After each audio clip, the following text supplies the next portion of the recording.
within the Legislative Assembly. Hopefully you got a chance to catch that show. And as we were discussing it, a couple of you had shared your sentiments since. And I think, the government, and by that they were implying, those elected to the Legislative Assembly in general, sometimes as a public, we're not actively engaged nor involved. We're not looking at, some of the things that they're doing, and we're not seeing them for really what the role is.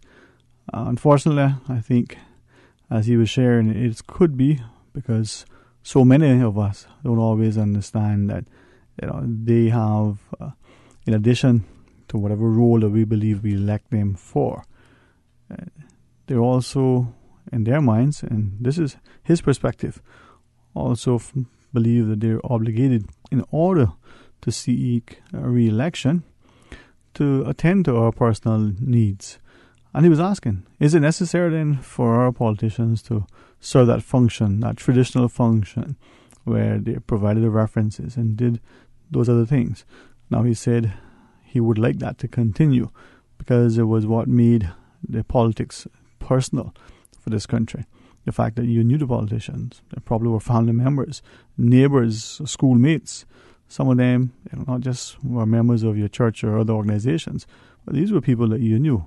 And with all of the changes that are taking place, if we develop a more structured, formal system, would it make it that we become that much more detached from our elected members? Now, he also shared quickly that, in a sense, there needs to be, his words, a maturing of the system where the politicians can spend more time, are required to dedicate more time to policy, not just the government, but all elected members.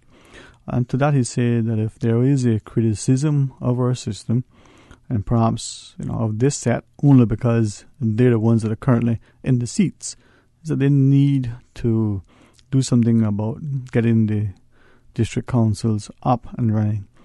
Now he thought that if you were to create one district council for each of the 19 seats, then as he shared, and I don't have that bit of legislation before me, but I thought it was up to 10 members in a district council. You're looking at almost 200 people if you do 10 each. He said that's great in terms of the numbers of participation, but is it effective from the perspective of being administratively functional, that many people on a committee? His view was twofold. Getting district councils up, but perhaps have it set up in a different way. First, he thought if you look at some of the districts where they are, in a sense, they're still multi-members. Georgetown, you have, I think he said 7, and that may be what the number is, in the district of Georgetown. But electorally, there are 7 individual members. Do we need to have 7 individual district councils? Is there a way for those 7 to somehow work together? Maybe there'll be 3 or 4 or 2, something more functional. Could it be just 1 in a sense, with representation from all 7? In West Bay, he said, if you break it into the 4, will that further polarize the districts? He said, no different in Cayman, where there are only 2. And by having 2 district councils, could they serve the interests better if there was 1 or some cooperative element among the 2? And he did the same example for what he looked at as being Borden Town. Now Savannah and Newlands, in his mind, is still one community. Borden Town proper is probably always separate and distinct. And he was sharing that if we can address that issue in relation to making sure that there isn't a greater division because of the 19 electoral districts, so that we don't have more division within the districts as we knew them traditionally. And then if there's a way to, on one hand, make it more administratively easier and functional by not having the membership, that, as he put it, the executive membership of the district council, but create greater participation by opening it up to the wider community. Now he thought, are the two things mutually exclusive? Well, I promised him as I listened that I would try to relay what he was sharing and invite you to give us your input. Now, as he was saying, he did mention this to some of the politicians in the past, and some were of the view that having the system that we've now developed, if they were voters, they would prefer the system because they know who to chase. There is no dodging. Is that one person from my area? Or that's the person I need to chase for whatever it is that I need as a voter. But, if that didn't work out, could it have a scenario where you have an option B or C? Now, can we do that somehow through the district councils? He said equally, if he's an elected member, sometimes, you're looking at your responsibilities, having a sense of cooperation amongst the other elected members might make it easier, make it more democratic. But again, your thoughts. 949-8037 are toll free with the compliments of Flo at 1-800-534-8255. We invite you to send us your WhatsApp if you so choose, 925-3261, or you can email talktoday@candw.ky. talktoday@candw.ky. Now, certainly, as the World Cup sort of draws to a close, 2 remaining matches on Saturday and Sunday, I'll share with you what I found, funny, but then depending on which side of the fence you're on, you may not. So, a good family member said, there were two individuals sitting in a little coffee shop, One was a English fellow, and cheering for his team. One was a French fan, and the English fellow said to the French fellow, we're playing, Croatia today. And the fellow said, what a coincidence, we're playing them on Sunday. So, right, Mr. Fox, there we go. 949-8037, 1-800-534-8255. Must share, many of us are excited about the World Cup. Others have been a bit disappointed. And not just because of our teams perhaps didn't advance. Perhaps some didn't even qualify. Perhaps it was, as a few of others have shared, they weren't always clear that the calls were consistent. And sometimes the officiating left some fans disappointed. Others were wondering, how did the teams end up where they are? Almost stacked, as one fellow said. Well, interesting game of football. Perhaps the closest that we have to a universal sport, as it were. 949-8037, 1-800-534-8255.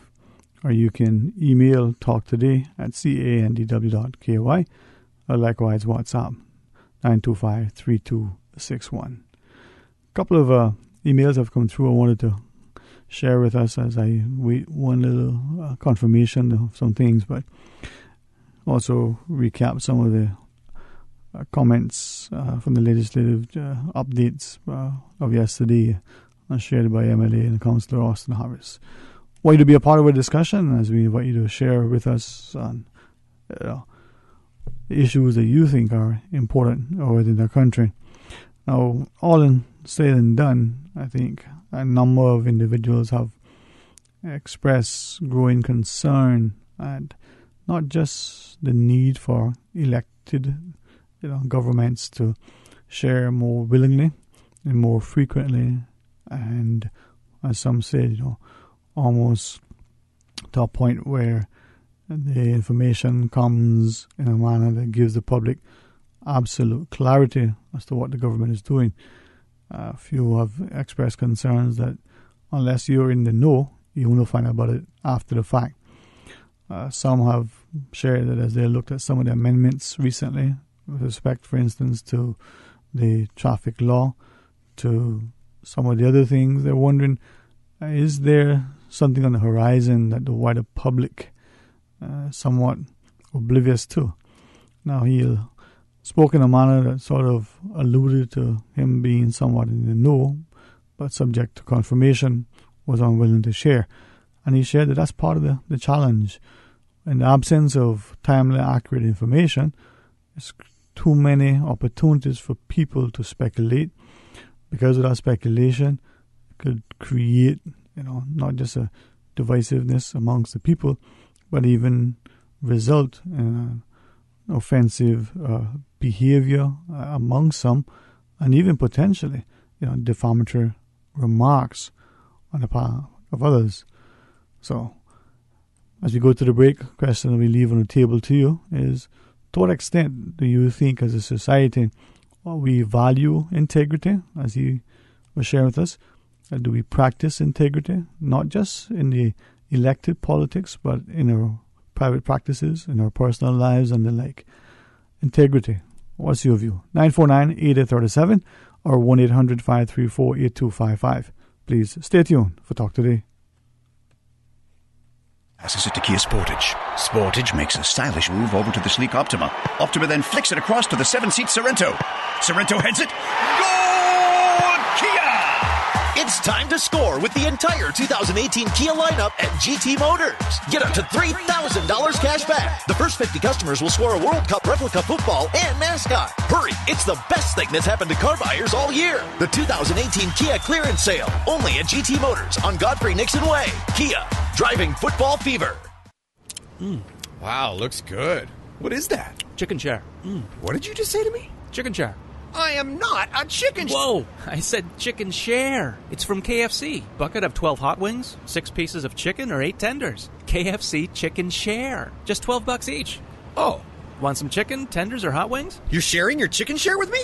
The new chicken share from KFC. Just $12 each. And it's finger-licking good. Dine at KFC Baytown Plaza, KFC Shedden Road, or KFC at the Strand.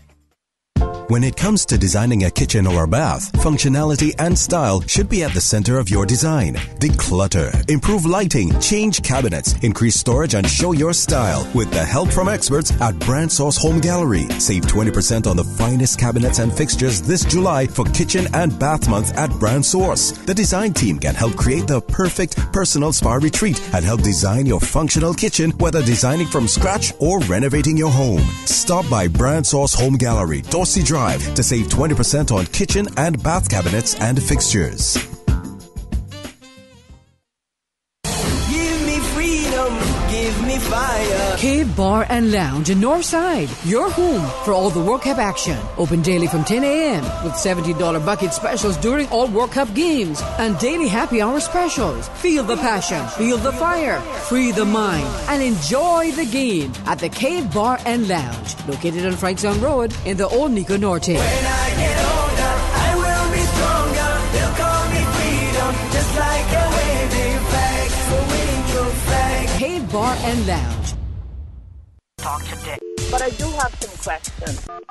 Talk today. Cayman Islands' foremost listeners' participation program. Talk today. Because there are more questions than answers. What the public is saying. Waiting to take your calls right now. Sterling Dwayne Ebankst.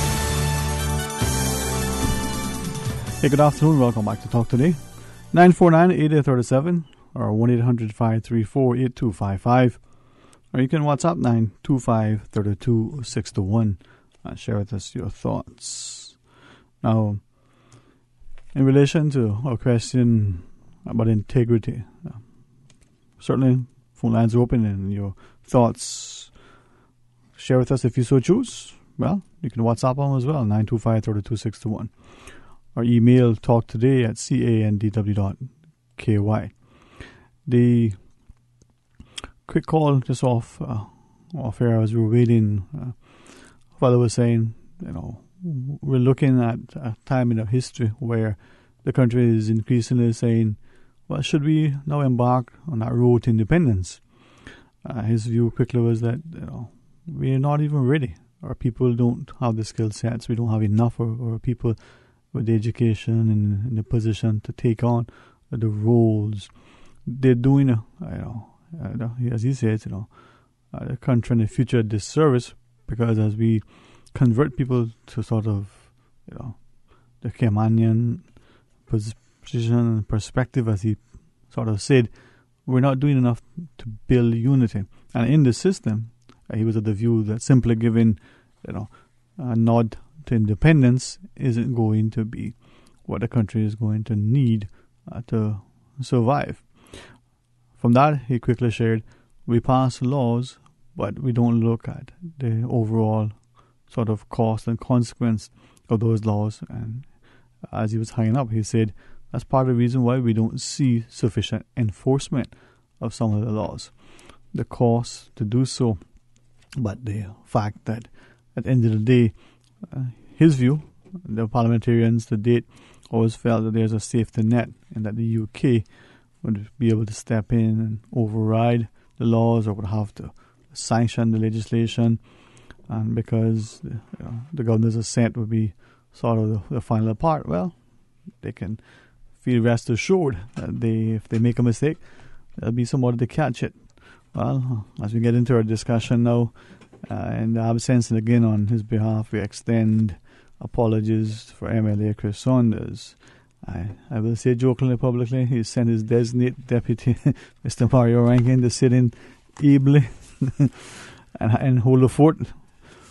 Good afternoon, Mr. Mario. Good afternoon, and yeah. I think if MLA Saunders would say, boy, if I ever get handsome, I could be mistaken for you, right? So it's much easier. But you find a good set that fits you. I mean, a brain that size needs a comfortable pair of headphones, right? Just trying to find one that works. Well, they all work, I mean, unless these are the ones we got from Rooster, I'm not sure. What is going to call me and say, boy, I gave you good ones, No, man. I don't know. Those ones seem to be challenging. Is that better? All right. Hey, what do you do? See the little knob there? Does that work? There you go. All right. Well, we'll get it for you. Hold on. How's that? Turn it up. To the right. Nope, that's too high. No, it's not working. Not working? It's all right. We get it to work, man. I promise you. No worries. I don't really need them. Okay. So unless somebody call in. I'll show you how good the instant message is, right? This was sent about 2 days ago. It just came in. All right. So I guess it had to go through committee before he got here. Mario, thank you so much for stepping in and keeping the company and all seriousness, as MLA Saunders unable to join us today. It's always good to be able to have a chat with you. Right? No worries, man. I the shadow citizen. The shadow citizen. The minister for small things. Yeah. And the minister for Paul. You see, this is the challenge with radio becoming television, right? Or on the air, talent can't hide as they do their work. So those of you who are, what is it they do now? They go online and they log in and they like and subscribe and whichever. Right. So you're watching Mr. Fox get the headsets all set up for Mr. Rankin. Oh, it was just a matter he had to turn them around. That's what it was. He had them backwards. Yeah. Mario, man. Boy. Just plug it in sometimes. So. And listen, it's a Thursday, man. If I can't laugh today with friends, yesterday's gone. So I was going to promise to tomorrow. Yeah, they got a lot of sad people out there today. Yeah. And you got some rejoicing as well. That would be me. I picked the underdogs from the beginning, and you did, certainly I'm very happy to see Croatia go through. Yeah. For being such a small little, country. Yeah. But anyway. All right. Well, listen, we've got a couple things I want to ask you about, but we have a caller in line. As we know, we've got the phones all back up and working. Let's go to our phones. Hello. Hey, how are you today? Good afternoon. Good afternoon. Good afternoon, ma'am. I trust you have a great day. Yes, on school vacation, so I decided to go to the cruise ship these last couple of days. Oi, yes, ma'am. Interesting times. Huh? I say interesting times. Very much. Went down to the public beach to drop off some visitors. And we're doing a transaction. This lady, she pops up. Trying to get my attention. Are you going to pick them back up? And I'm like, they're taken care of. Don't worry. And she still wouldn't move away. She's still there standing. So I had to call my people what to do to get a bus back down to Georgetown. And then this other lady, she's coming marching. She's selling chairs. Mm-hmm. You can't even enter down there comfortably. You got people down there bombarding you, just like how the people are at the port, not giving the visitors enough time to breathe and decide where they want to go. They're just ramming everything down their throat under one breath. I don't know what is happening now at a public beach. I haven't walked the beach for so long. But what I saw today, is very unbecoming for tourism. There was ambassadors, because I never had nothing on these saying ambassadors on their body, no ambassador, what do you call that, in Broadway on your t-shirt, whatever the case may be, and the shirt was in blue. Put it that way. But what I'm trying to say, Mario, we hear bragging about how much our tourism has increased air and cruise ship every year. And we are here doing absolutely nothing to keep it under control to the fact of, they got to be done this way or it will be done at all. We as taxi drivers have to have our van inspected 3 times before we can get up on this road to run taxi. They got some out there that's all beat up and so forth, but what their problem is, I don't know, and I really don't care. But the fact remains is they put so much pressure on the taxi drivers when it comes to keeping our cars, our vans and everything in order to do our service and being an ambassador for our island. You understand? So whatever's going on in the public beach and how long is they going on for, someone need to go down and find who has a license and who don't have a license to be walking down there and not to come and bombard these visitors while they're talking to the taxi drivers trying to do a transaction or they're asking a question and here you up in my face asking me if they're already booked to take back down to the cruise ship. You know what I mean? So, Mario and Sterling, yes, ma'am. I need to know if the governor is still collecting a salary while he's in England going through his situation. I would like to know that very much. And I guess the rest of the island would like to know too. Because there's so many people going around here hungry and thirsty. This is the summer. Kids need water, food, some coolness. So, Mario. Yes, ma'am. I just thought so much to say that I didn't know what people Well, start, and as I was listening to you, I was trying to reflect on what many people have been sharing in relation to cruise tourism, particularly not just the port. The idea that on the public beach, the practices, the behavior, the experience, but then you go downtown and you see the passengers as well as the operators with their signs. Before you go, Mom, anything you want to share with us, or you want to collect the thoughts? Yes. I agree with you. The taxi drivers down there with their signs, so they got behavior down there as well too. And they got on the public beach as well too, and they need to be controlled. Yeah, but it's no, say not even like the behavior, but the almost disrespectful manner in which they're subjected to try to get business. We're not doing anything for them to make it. They're jostling amongst themselves, sometimes through no fault of their own. They're being treated in such a disrespectful way. Yes. Oh. Yes. But Sterling, you know what I was thinking and ranking. All young people at this island today, some of them is confused, some of them is lost. And I was wondering if the registration should do some sort of segment.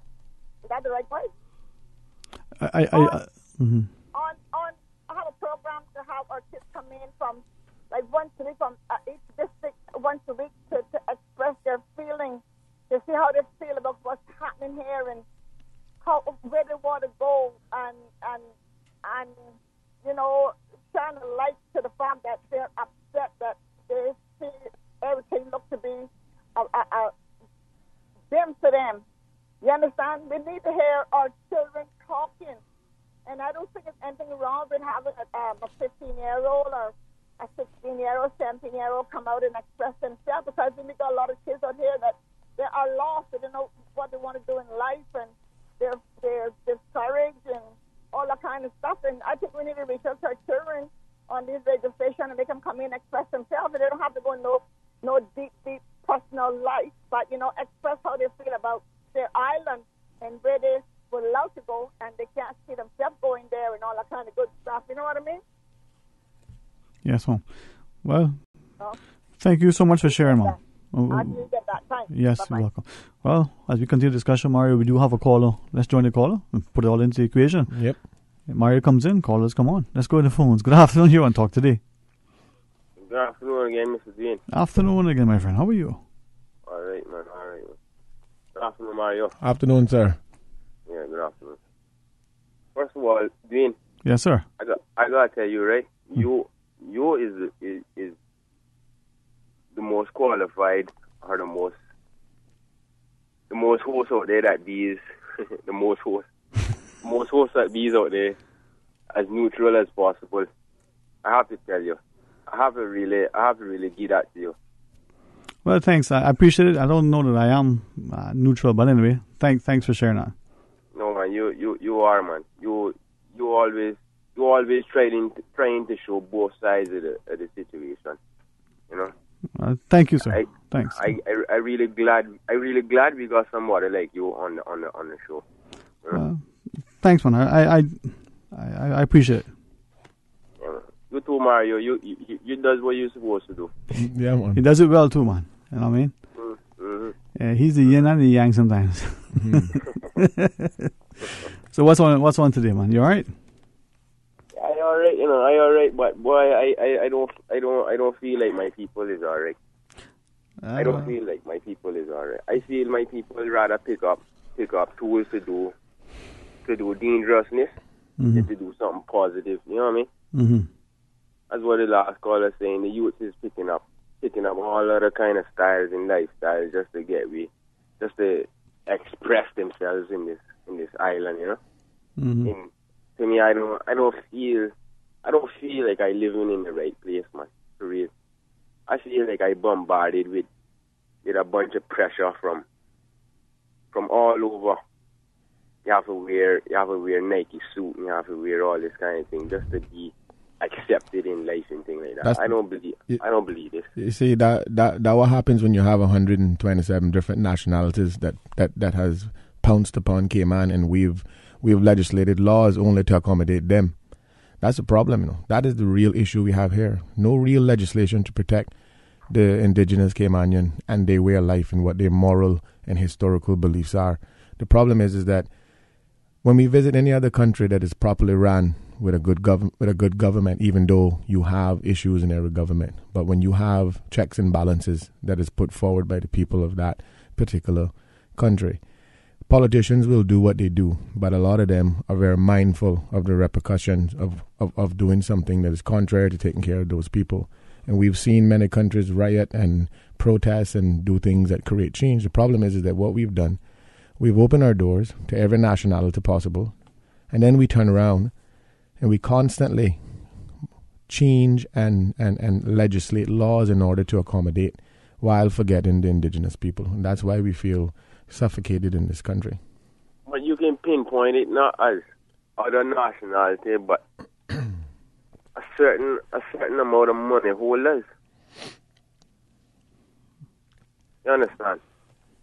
We've always had money holders in Cayman, but we never had this level of crime and robbery. We never had this level of influence of different cultures and societies, and especially with the increase of cost of living, nobody doing anything about it. We've always had rich people in Cayman.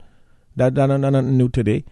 The problem is that those rich people sat down and got fatter and richer, and still and paid the would be politician who comes along, who stumbles along every 4 years to get into a system that is already paid for by the aristocracy of this country, the bourgeois people. I can tell you, because the same people who had money before I was born are the same people who got money today. Why that is? Why we not spread the wealth? Why the wealth haven't reached out and branched out and because they look like it. Because they got it like it's nasty to give out your money to poor people. That's what it look like. Not sure? Well, I not say you must give your money to no poor people either. Everybody got work. Every man shall reap what he sow. So I'm not saying that the rich people should go and do hands out. I know what I'm saying. What I'm saying is that the poor people need to collectively break the shackles that they got us shackled with, the suppression, the invisible, the proverbial hand of suppression, which is invisible to us, which is the system, the legislation, the policies. That is the things that hold us back. Problem is that long gone the days that we could work hard all year, save money and go on vacation. You know, we can't do that anymore. So now people starting to realize, people starting to wise up, people starting to collectively have a conversation about what the fundamental problems are, and hopefully, you know, we can continue on platforms like this to create awareness and gather the unity and the numbers that we need. But you see the biggest revolution in our part of it is Haiti, you know. they're the biggest revolutionaries in our part of this world, you know. And you see where they is? They can't find wood to burn for their stove, you know. You can't compare Cayman to Haiti. Why? Because you can't. It's a whole different demographics. It's a whole different demographic. You speak French? I speak French. I don't need to speak French. All right then. Well, they were people that were brought. Hold on, Mike. I don't need to speak French to understand what somebody going through, you know, boy. That's not a discussion we have, and you totally misinterpret what I'm trying to say. All right, okay, let's have the discussion. Say your part, and then Mario Kondo. Go ahead, sir. Go ahead. Yeah, I say this man is trying to say I different from these Haitian people. These people believe the same as me, you know, boy. I hope you know that. So no, you know that, right? All right. Listen, that your belief. You can't tell me. We can't tell me to believe what you believe. I don't want you to believe. You just said. Do you know that, Bo? That what you just said, quote unquote. Right. I know different. Well, your opinion different from mine. I respect yours. You should respect mine. I'm saying Haiti is nothing like Cayman, and we can't compare Cayman to Haiti. We can't compare. To Haiti. Why? We can't. Why? Because Haiti had plantations where they killed people in slavery. They never had that in Cayman. Okay? There's a complete different historical makeup of people in Cayman than it is in Haiti. Completely different. They riot for their reasons, and if Cayman get to the point where we have to protest, whether we do it in a peaceful or in a violent manner, it's for other reasons, not the same reasons, my friend. Not the same reason? No. Just a minute. I mean, just a minute. You were saying we couldn't compare because we don't speak French. No, what I'm telling you is that they have a different influential background, and we have. The French ruled them for years. They were. And you see this kind of mentality you got. Please tell me what mentality I got. I don't get it. Tell me what mentality I got. Since you don't get it, tell me what mentality I have, sir. Tell me. You say the kind of mentality you got, boy, is you don't want to see people smoking ganja, right? But yet you'll paint 150-something different portraits of Bob Marley with a spliff in his mouth. You never seen one portrait I paint with a spliff in Bob Marley's mouth. You's a liar. I can tell you that to your face. Liar? Go find one. Hold on. Let's you can make it heated, but let's make it civil. So the difference of opinion then, right?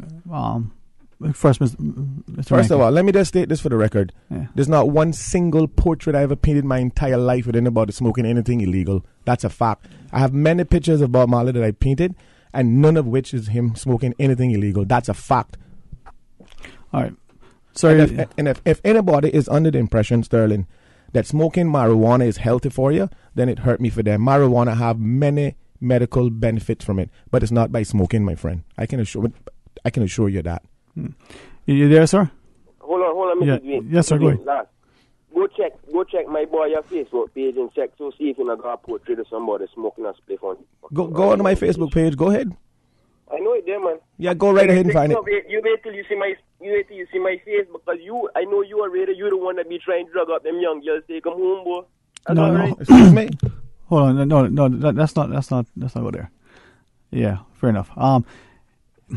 Mario, if I may, though, when we have in discussions, thanks very much, sir, for that contribution. But nonetheless, how can we get right? At the outset, I was talking to someone. I was just relaying a comment, and I was going to speak to Mr. Saunders as a parliamentarian about example and about integrity. And the caller didn't know what she was going to say. That the youth today, but generally people, feel a sense of hopelessness. They don't feel it, right? Today's Thursday. We've had a couple of conversations already this week from other people who were sharing something similarly. Where are we as a society? We don't see anything.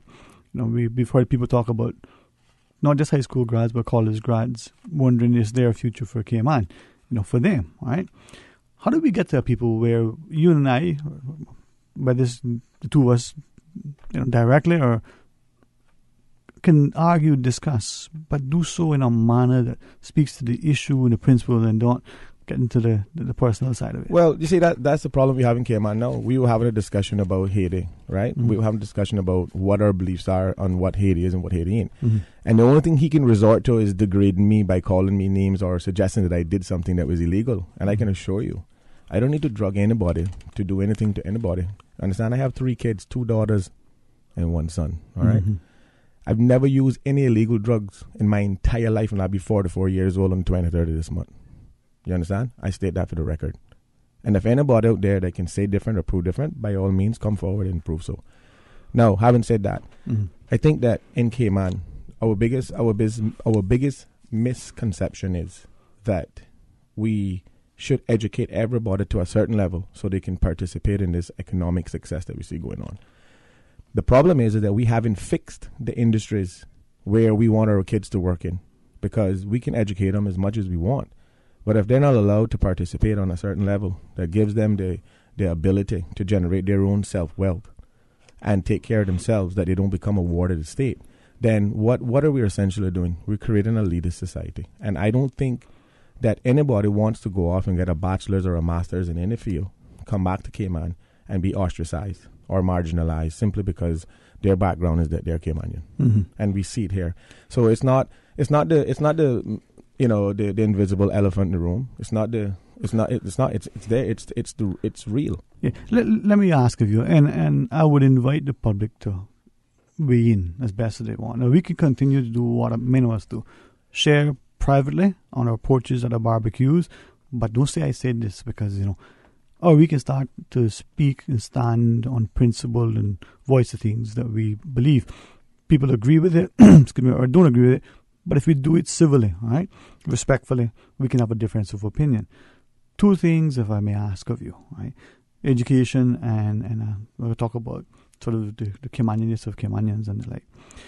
The education, is it, as some have shared recently, they're starting to recognize that we're continually failing our people in that.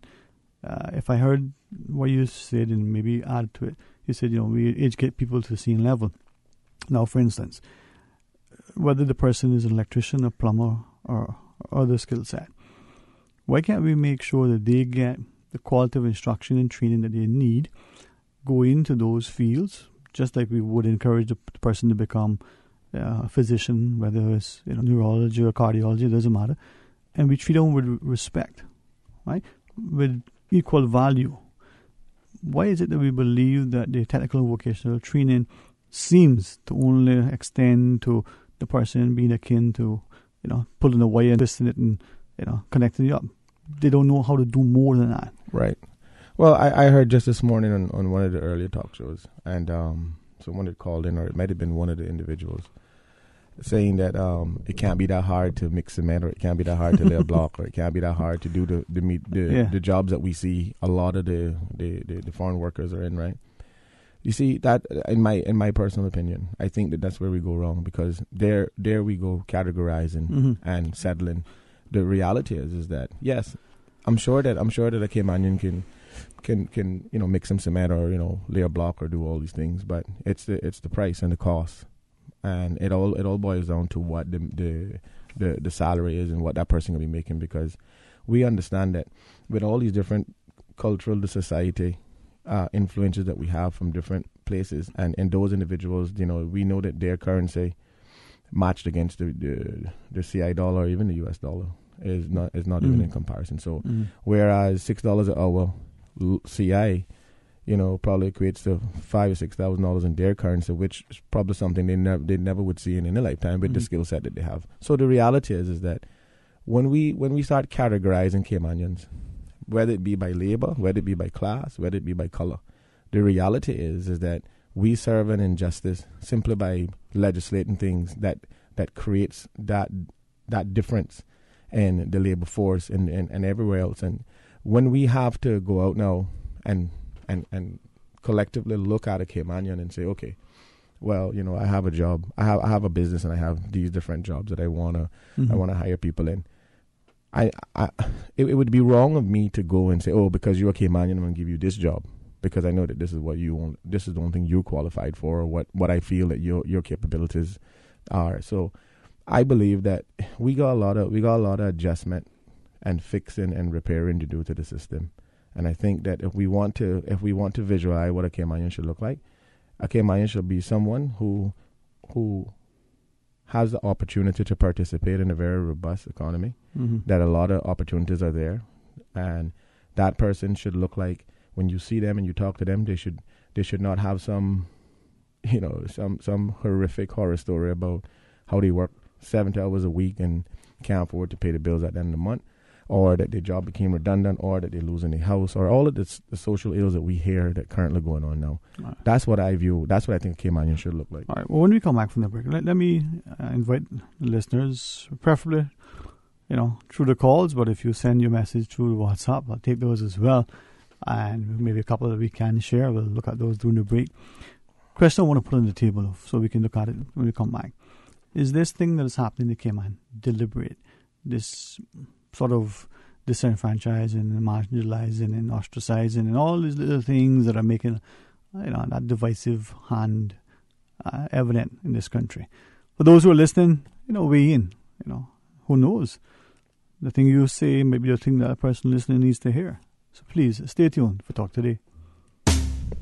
Important notice for all contractors, including general, civil, residential, building, and trade contractors. The Department of Planning would like to inform you that in order to pull permits and request inspections, your company must be registered with the Builders Board by July 31st, 2018. Failure to register with the Builders Board will prevent you from seeking permits and inspections. Fees and applications can be found online at www.planning.ky. All applications and fees for all contractors must be submitted by July 31st, 2018. Nursing, education, social work, media studies, hospitality, electrical, plumbing, AC. Wow, I didn't even know that the University College of the Cayman Islands offered all that. Yes, all that and more, as well as event management and QuickBooks. They also did customized training for our staff last month. Hey, didn't your son just graduate from high school? Take him so he can apply for the fall semester. Pursue your academic and professional goals at UCCI. Admissions are ongoing. Classes start August 27th. Visit them or call 623-8224 to learn more. Bobo, you know what it's like when you don't sleep on a good mattress? Oh boy, the feeling is tired, weary, like a ghost. You fight through the night and him broke up your whole body. You don't have to suffer no more. Come July, Cayman's #1 superior sleep custom-made mattress named Dream will make you sleep like a dream. Lady Eve, she designed it for all of the sleepless sufferers, and she even designed the price too. It will fit your budget. Oh, and by the way, them have from 1-bedroom to 3-bedroom furniture package deals, including reedwood furniture. You know what? Let me get off this radio. My destination is Beds and More, located at shop #1, the Solution Center. That's the grey building on the right at the Bobby Thompson Way stoplight. Phone them at 929-8446. Wait for me, but before me go, Lady Eve, what you have to tell the customers? Dream on, just close your eyes, drift in the night, and make real the dream in you.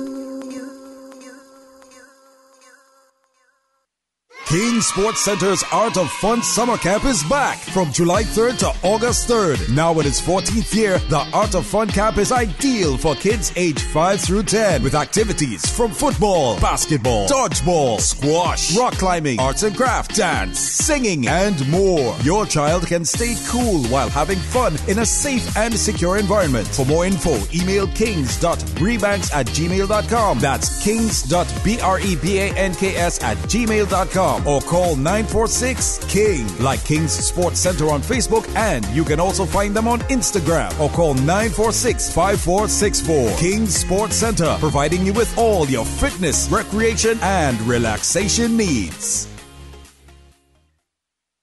Radio Cayman's financial news covering banking, investments, stock markets, and more. Local and international financial news brought to you during the 6 p.m. news hour by Fidelity Bank. Fidelity, we're good for you. Community radio with a different appeal. The voice of the people. Security through adversity. Stuck on you. Radio for all time. You're listening to Radio Cayman, the voice of the Cayman Islands. Radio Cayman. Radio Cayman's newsroom. These are the biggest stories right now.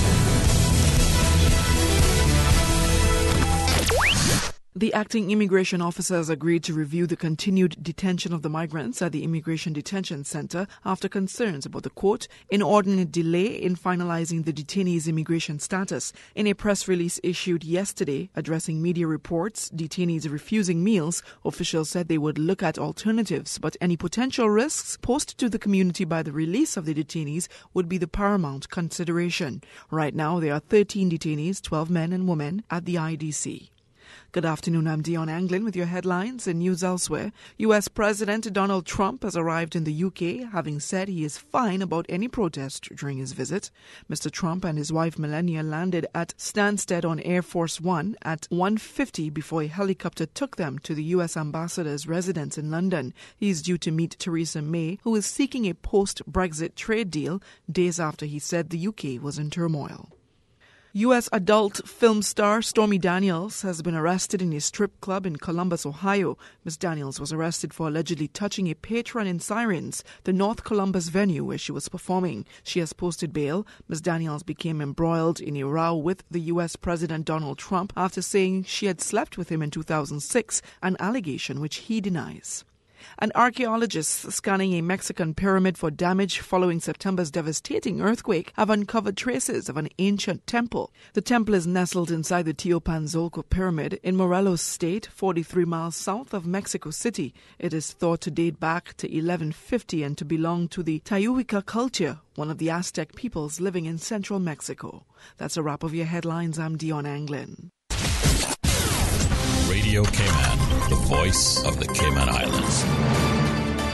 What's happening in your community? News and information, music and more. You can find us. www.radiocayman.gov.ky. Like us on Facebook and follow us on Twitter. Radio Cayman is your choice, your voice for today's biggest news. Radio Cayman.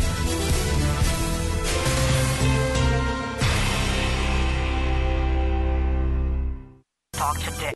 But I do have some questions.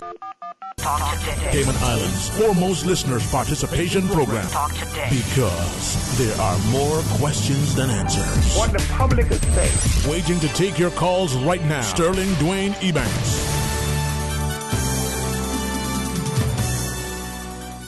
Hey, good afternoon and welcome back to Talk Today. 949-8037 or 1-800-534-8255. In the studio, Mario Rankin joins us, and if you guys want to get and mix it up a bit, hey, let's do so. Let's just make sure that we, as I say, as we put the cards on the table, let's be as respectful and as professional and respectable. Mr. Rankin, what do you think? We can do it. Yeah, definitely. We can do it. Now, listen, I believe that it's important for us as a country to be able to have a means. I think Radio Cayman specifically is,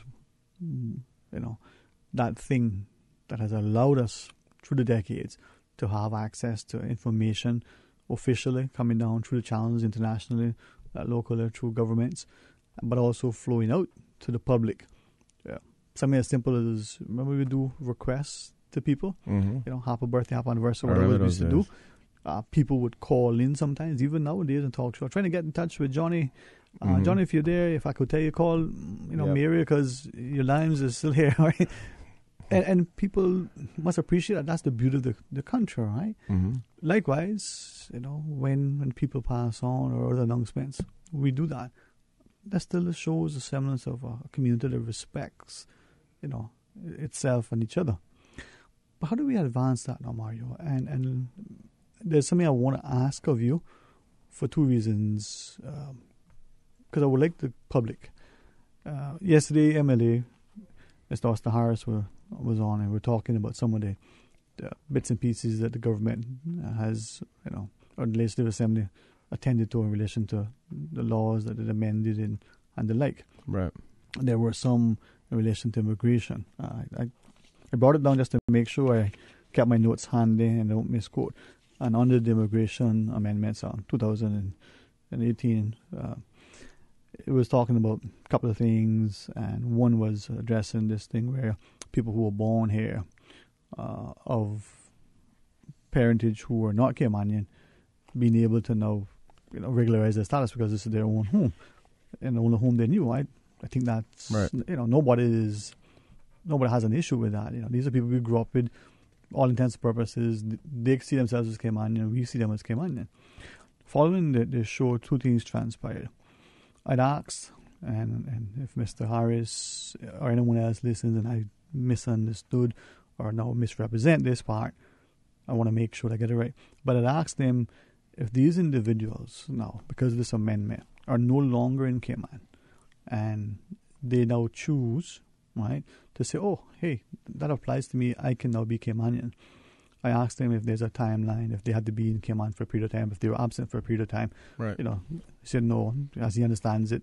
If they were born in Cayman and they're no longer in Cayman for whatever reason, within a reason, I guess, they can still come back and say, hey, I would like to be acknowledged as Caymanian.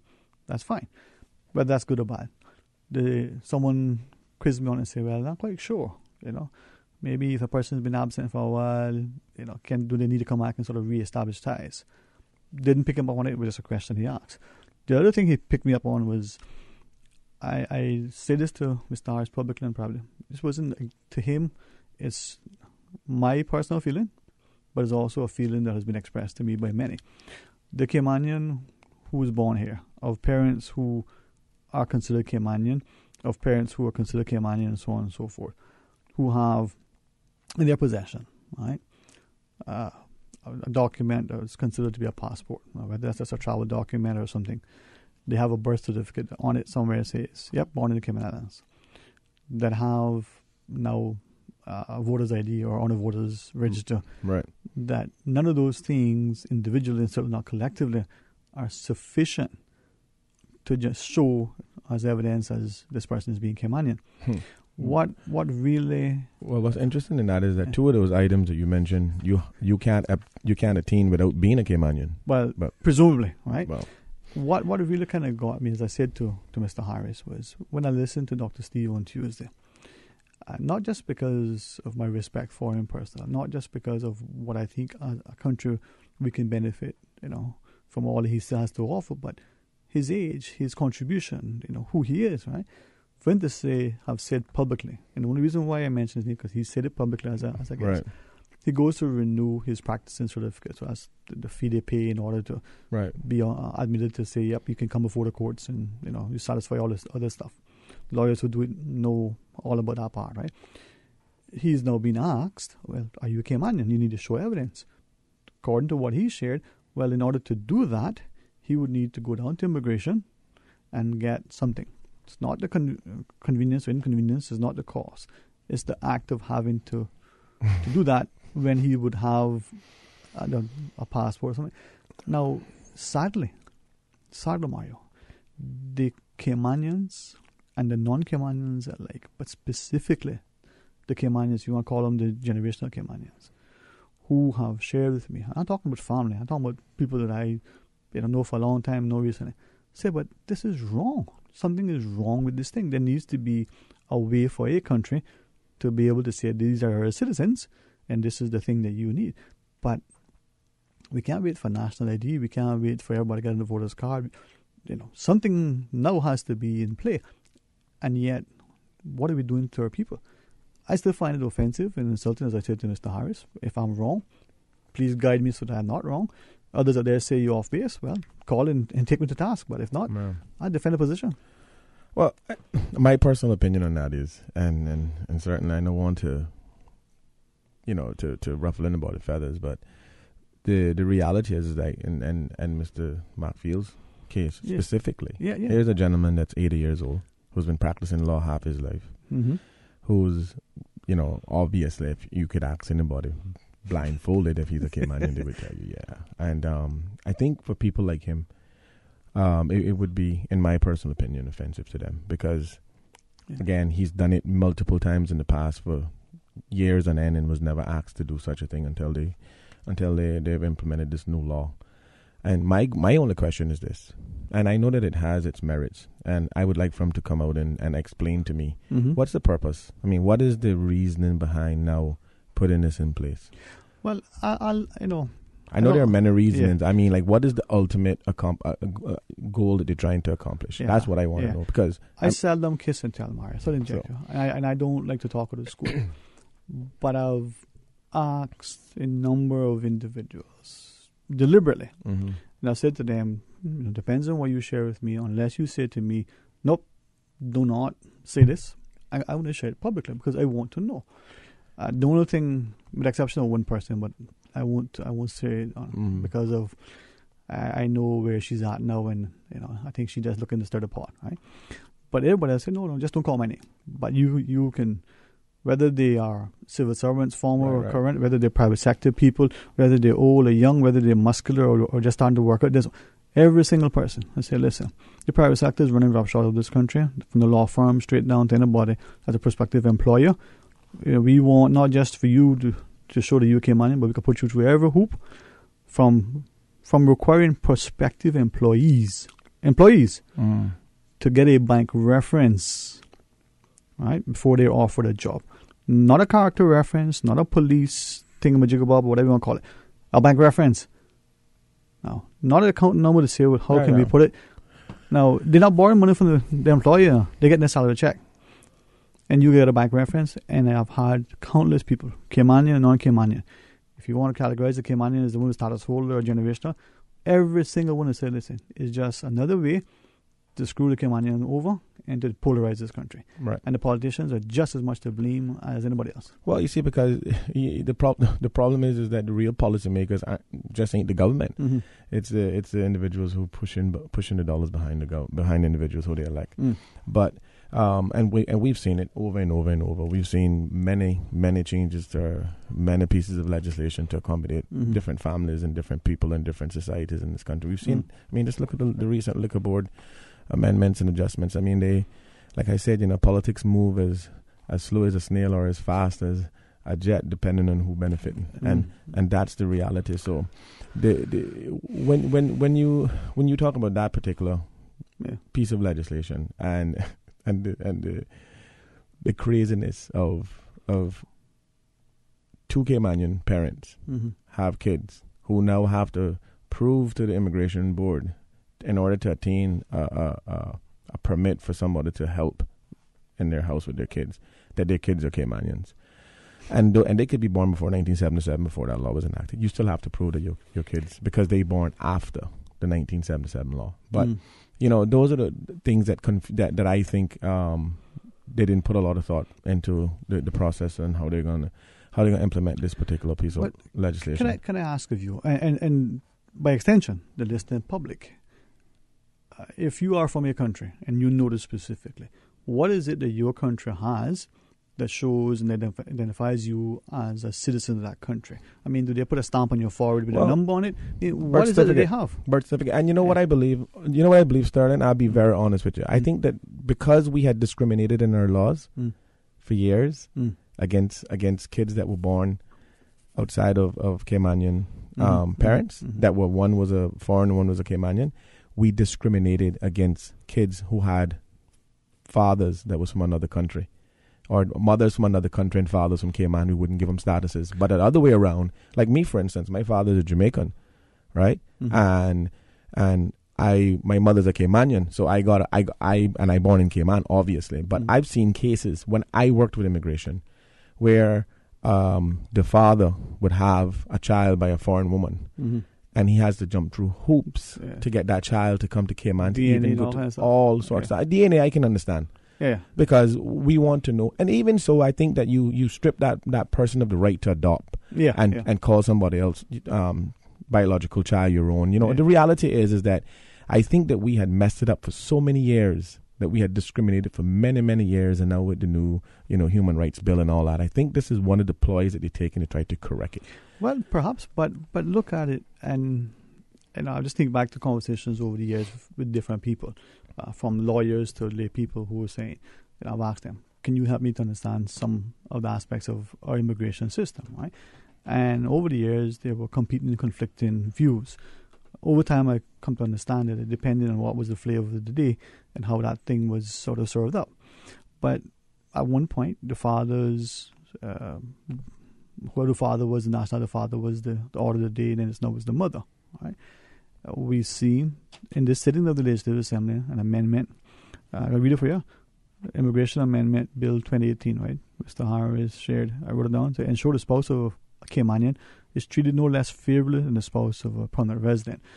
Honorable Anthony Eden brought it to the force on them. I mean, you had a Caymanian who's having, whose spouse is having challenges, but a non-Caymanian can make it through. We've seen so many anomalies that seem to disparage Caymanians in favor of others, right? Well, I like I said it before, in the last 50 years, 40 years, we haven't put one piece of legislation in place that looked out for the best and interest and the continuity of a Caymanian. Okay, but let me ask you this, right? And I know that this is something that we've heard often, and some of us said we hear it so much now that it's become a cliche and we no longer has any credence. They say, listen, you speak out, you get marginalized, you get ostracized, you get victimized and penalized and all sorts of things, right? And a guy, we had a conversation earlier. I went to him specifically to ask a couple of things because I wanted to understand, to make sure that I was, at the very least, somewhere near the playing field. And he said, listen, boy, you're barking down a bad road because you don't understand the hands of play. And I said, well, help me. Now, if I don't know, you don't show me, you'll never know. But how can a country amend laws to the detriment, or at the very least, the perceived detriment of its people, right? And when its people who are voters say, listen, this not working for us, it's never addressed. Now, I'm not prepared.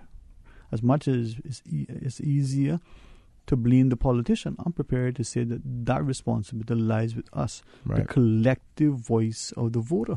And we point fingers at a politician, but some of them, really and truly, I mean, what they say, they couldn't beat themselves out of a wet paper bag. They don't really have much to offer collectively from time immemorial today. Not just in Cayman, but globally, they're more than just a popular face that is easily puppeted around the parade. Right. Well, it's very comical because we've seen the extraordinary efforts that has been put into certain legislations in this country, and then when you really get down to the bones of it, you realize that there's nothing in here for Caymanian. It actually, in fact, there's a lot of things in here that is actually counterproductive to a Caymanian, and that's why you have to ask yourself the question: who actually drafted these laws and these new legislation, these particular changes that they're making? And like you said, when you're gonna have a piece of legislation that makes it easier for someone abroad to come in here, get PR, and they have no issues bringing in any of their dependents. But here's a Caymanian who decides now that he goes outside of the geographical arena to have a kid somewhere across the pond, and then decides that he want to bring that child home and take care of it, and he can't, based on the ridiculous laws that we have in place. Because I've seen fathers struggle for many years to get their kids home in Cayman with a Cayman passport, and eventually they would get it, but the amount of things that they had to do and go through and the years that had to elapse before that could actually be attained, it's unbelievable. When I can tell you right now, probably 70% of all families in Cayman has somebody from a foreign background if not more. Yeah. So I just don't understand why is it that we had laws that didn't even accommodate for the birth of Caymanian kids, whether it be outside of Cayman, once you're a Caymanian. Well, certainly want to continue that, and really appreciate your company. We got somebody on the line. Nice. Let's go to our phones. Hey, good afternoon and welcome. Thanks for listening and thanks for calling. Yes, good afternoon, Mr. Dwayne. How are you today? Very thankful and blessed, Mom. Yourself? Yes, I'm doing well. I'm listening to your program. Thank you so much. And I heard you say that you find it very offensive to be required to show proof of that you're a Caymanian. I also find it very offensive to be required to show proof that I'm a Caymanian. I'm 56 years old, and I'm born from the 86 years old, and I'm born from the fifth generation of the first settlers that came to Cayman Brac, born and raised in Cayman Brac, and I think it's a disgrace. And I wonder who's advising our politicians in this ridiculous situation. Yeah. And I want to repeat it back, and hopefully this is what I was saying, that if we have a birth certificate that says that we're born in Cayman, and our parents' birth certificate say the same thing, if we have a passport, a voter's ID, that having to show evidence that you're a citizen of a country, that's understandable, right? Yeah. But when you produce these things that you thought were what you needed to show in order to show that you're a citizen of that country, then you said, no, you don't have this thing from the immigration people. But I wouldn't have that because, that's not where I got it from. So, yes, I am offended by it. Yes, I too, and I'm sure a lot more Caymanians, born Caymanians from the older generation, especially like Dr. Steve now. Why would they ask him such a question Imagine if he that. can prove that and the man is, 82 or 83 years old? Now, I appreciate you sharing, and for the record, and you can join Mr. Arcona tomorrow morning for that too, but Dr. Steve very respectfully, very politely and diplomatic shared his sentiments, and he didn't express any which way. But after he shared that with me, I thought, but that's insulting, man. I mean, this gentleman could be my father. Exactly. And this is how he's been treated, a man of his caliber? Yep. Oh, man, he should. Absolutely disgraceful, and whoever is doing it should really look into this again. Whoever is responsible for bringing up this terrible situation. But let's take, and it's thank an you. insult to us, Caymanians. Yeah. Insult. Yeah, I really appreciate you sharing. And for what it's worth, the number of Caymanians and foreign nationals included who shared similarly. But not only is someone like Dr. Steve, but take your child, just not your child specifically, who now goes to apply for a scholarship or for a job. That child could be 10th generation Caymanian, I don't know, would have to show something. The passport is not enough. The birth certificate is not enough. So what is? Do I go down Foster's and see if they got something in the dollar aisle? I don't know. Anything else you want to share with us, Mom? Really appreciate it. Thank you so much. But Mario, comes down to when are the Caymanian people going to start looking and thinking and acting and doing. Yesterday when Mr. Harris came on, I said to him off air and air, I appreciate him coming. We know what legislation, what bills and stuff were amended and changed and all the things, right? And we just bullet point when it's true. Right. When people don't know what transpired? Well, and this is the problem, right? Lack of information. Here's the thing, right? Okay, so Mr. Macfield goes to the court office to pay his annual fee, Yes, right? sir. Something he's done for 40 years. 40 At years. least. Right, okay. So you're telling me that they could honestly look this man in the face, haven't seen him for the last 40 years doing this very same thing on an annual basis, and question his validity of his citizenship. You accepted it for 40 years, and today, on this day, it's not acceptable. You got to prove to me that you are Caymanian. So you telling me then I that's the part that I would be insulted. And I tell you, I had a similar experience, and it wasn't today. It was a couple years ago. This is when I knew something was in the pipeline, because I remember when I had applied for a renewal for a work permit for a lady that was taking care of my 2 kids when they were a lot younger. And immigration deferred the permit, saying, and I know this is a renewal after she'd been here for 5 years, saying, oh, well, you need to bring the birth certificates and prove that your kids are Caymanians.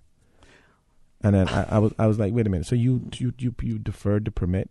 You granted it 5 years prior, same woman, for the 2 same kids. So all of a sudden, overnight now, they and that's when I knew something was sinister happening in the system. It was in the pipeline from then. Yeah. Well, you got a WhatsApp, and I got a question to ask of that, but let's join our callers because, good afternoon and welcome. You're on Talk today.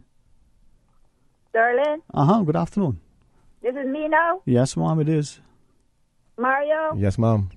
Oh, you sound good and strong today, too. Yeah, thank you, Mom. You sounding really strong. But we can't give up on nothing. No. I mean, say nothing. I don't mean anything. Because nothing is nothing. Listen, I don't know where to start, really. But I'm going to start somewhere, okay? Yes, Mom. So I want to get back now about the insurance. I listened close last night, like I usually do, to the replay from the finance committee that were on the last night after they signed a day about the meetings, in the assembly, right? I listened closer to that about this Seneco business and all this and that. So I had to shake. You hear what I'm saying? Because so much things is going on that's so wrong. And it ain't nobody going to try to get it right for us. No, I shouldn't say it that way. There is somebody who's going to try it, but there is nobody that's backing up that. Listen now. So I am wondering, whether it be Synacle or any other insurance company on this Cayman Island, that their clients, I should say, have to get medications have to buy medications from out from any of the private pharmacies. If when they're taking their receipts, this is mainly to Synacle now. If when they're taking their receipts, and because you don't have a prescription for everything, which now these medications is on your medical record, you know. I can tell you this right now. I got 4 medical records up at HSA, volumes 1 to 4, right? One at the eye clinic there, one at the dental clinic there, and 2 in West there because we know how the dental down there also. So that's a lot of medical records, eh? Okay. Yes, well. But to have, I lost more than $500, close to $600. Okay? Like I said earlier about no prescription, and when you're going to go buy them over the counter then. But it's in your file, right? All the fault of the doctor because they're not writing it out here. But no, okay, take that in, you're not getting none back. But for there. But I'm going to go back now to the most recent, and that was in March. So you remember me saying about that I had to go into HSA in emergency, the 24th of March? Yes. You remember that? Okay. I went in there by ambulance. Nurses in there, because most Jamaicans too. Doctors, I never seen him before, and I know how they were in him before. So as people take me in when the guns are back into the emergency, the nurse because they, Doc, this is not one for the back. I said, no, this is just more than the back. I'm going to say, Sterling, now why I went to had to end up going to the health city. HSA do not have a spinal specialist. Want to hear me? Right, yes. Okay. So I'm in there. Pain is killing me. I've been doing this business for a number of years, for a long time. But I'm not going through everything about it. I will just tell you this part. Okay. This doctor would know that I see him for them couple of minutes now. He even thought that I went to sleep and everything. I said, he said cross by. He said, that's after he ordered three x-rays for me now. And he said, he crossed by early, and I had my eyes not closed, like George. I like to pretend sometimes, understand? So the man come back and say, I had my eyes open. No, he says, I crossed by earlier, but you were sleeping. I said, not because my eyes were closed. That meant that I was sleeping. Then he says, I got the results back from the x-rays, but he don't see anything. I almost said to the man, you mean that they're blind? I know they can't be blind. But he didn't say that if he can read an x-ray, he did not say that they are very bad x-rays. So therefore, that was a Saturday 24th. By Sunday, pain killed me even more. So I called my doctor, Alvin, my health city, because I know they don't mind me calling their name. That did my left hip for me, right? And from I answered. He answered the phone, and I answered him back. He said, Miss Eula, what happened? I just called my name. I said, spine again. It's him that found out about my spine, But I was complaining from 2006 at the Westby Clinic. Want to hear me? Yes, ma'am. And he found this out in 2014 when he was getting all of the tests done that he had to get done, because they don't put a knife on you unless they can check you out from head to toe. But now he found out from then, come a surgeon over the 2nd of April, 2015, it's when I going back now on my very second follow-up with him. He says, Miss Lily says, I never told you about your spine. I said, no. So he tells me then, yes. No problem. He said he's been putting me through physio for a very, very long time.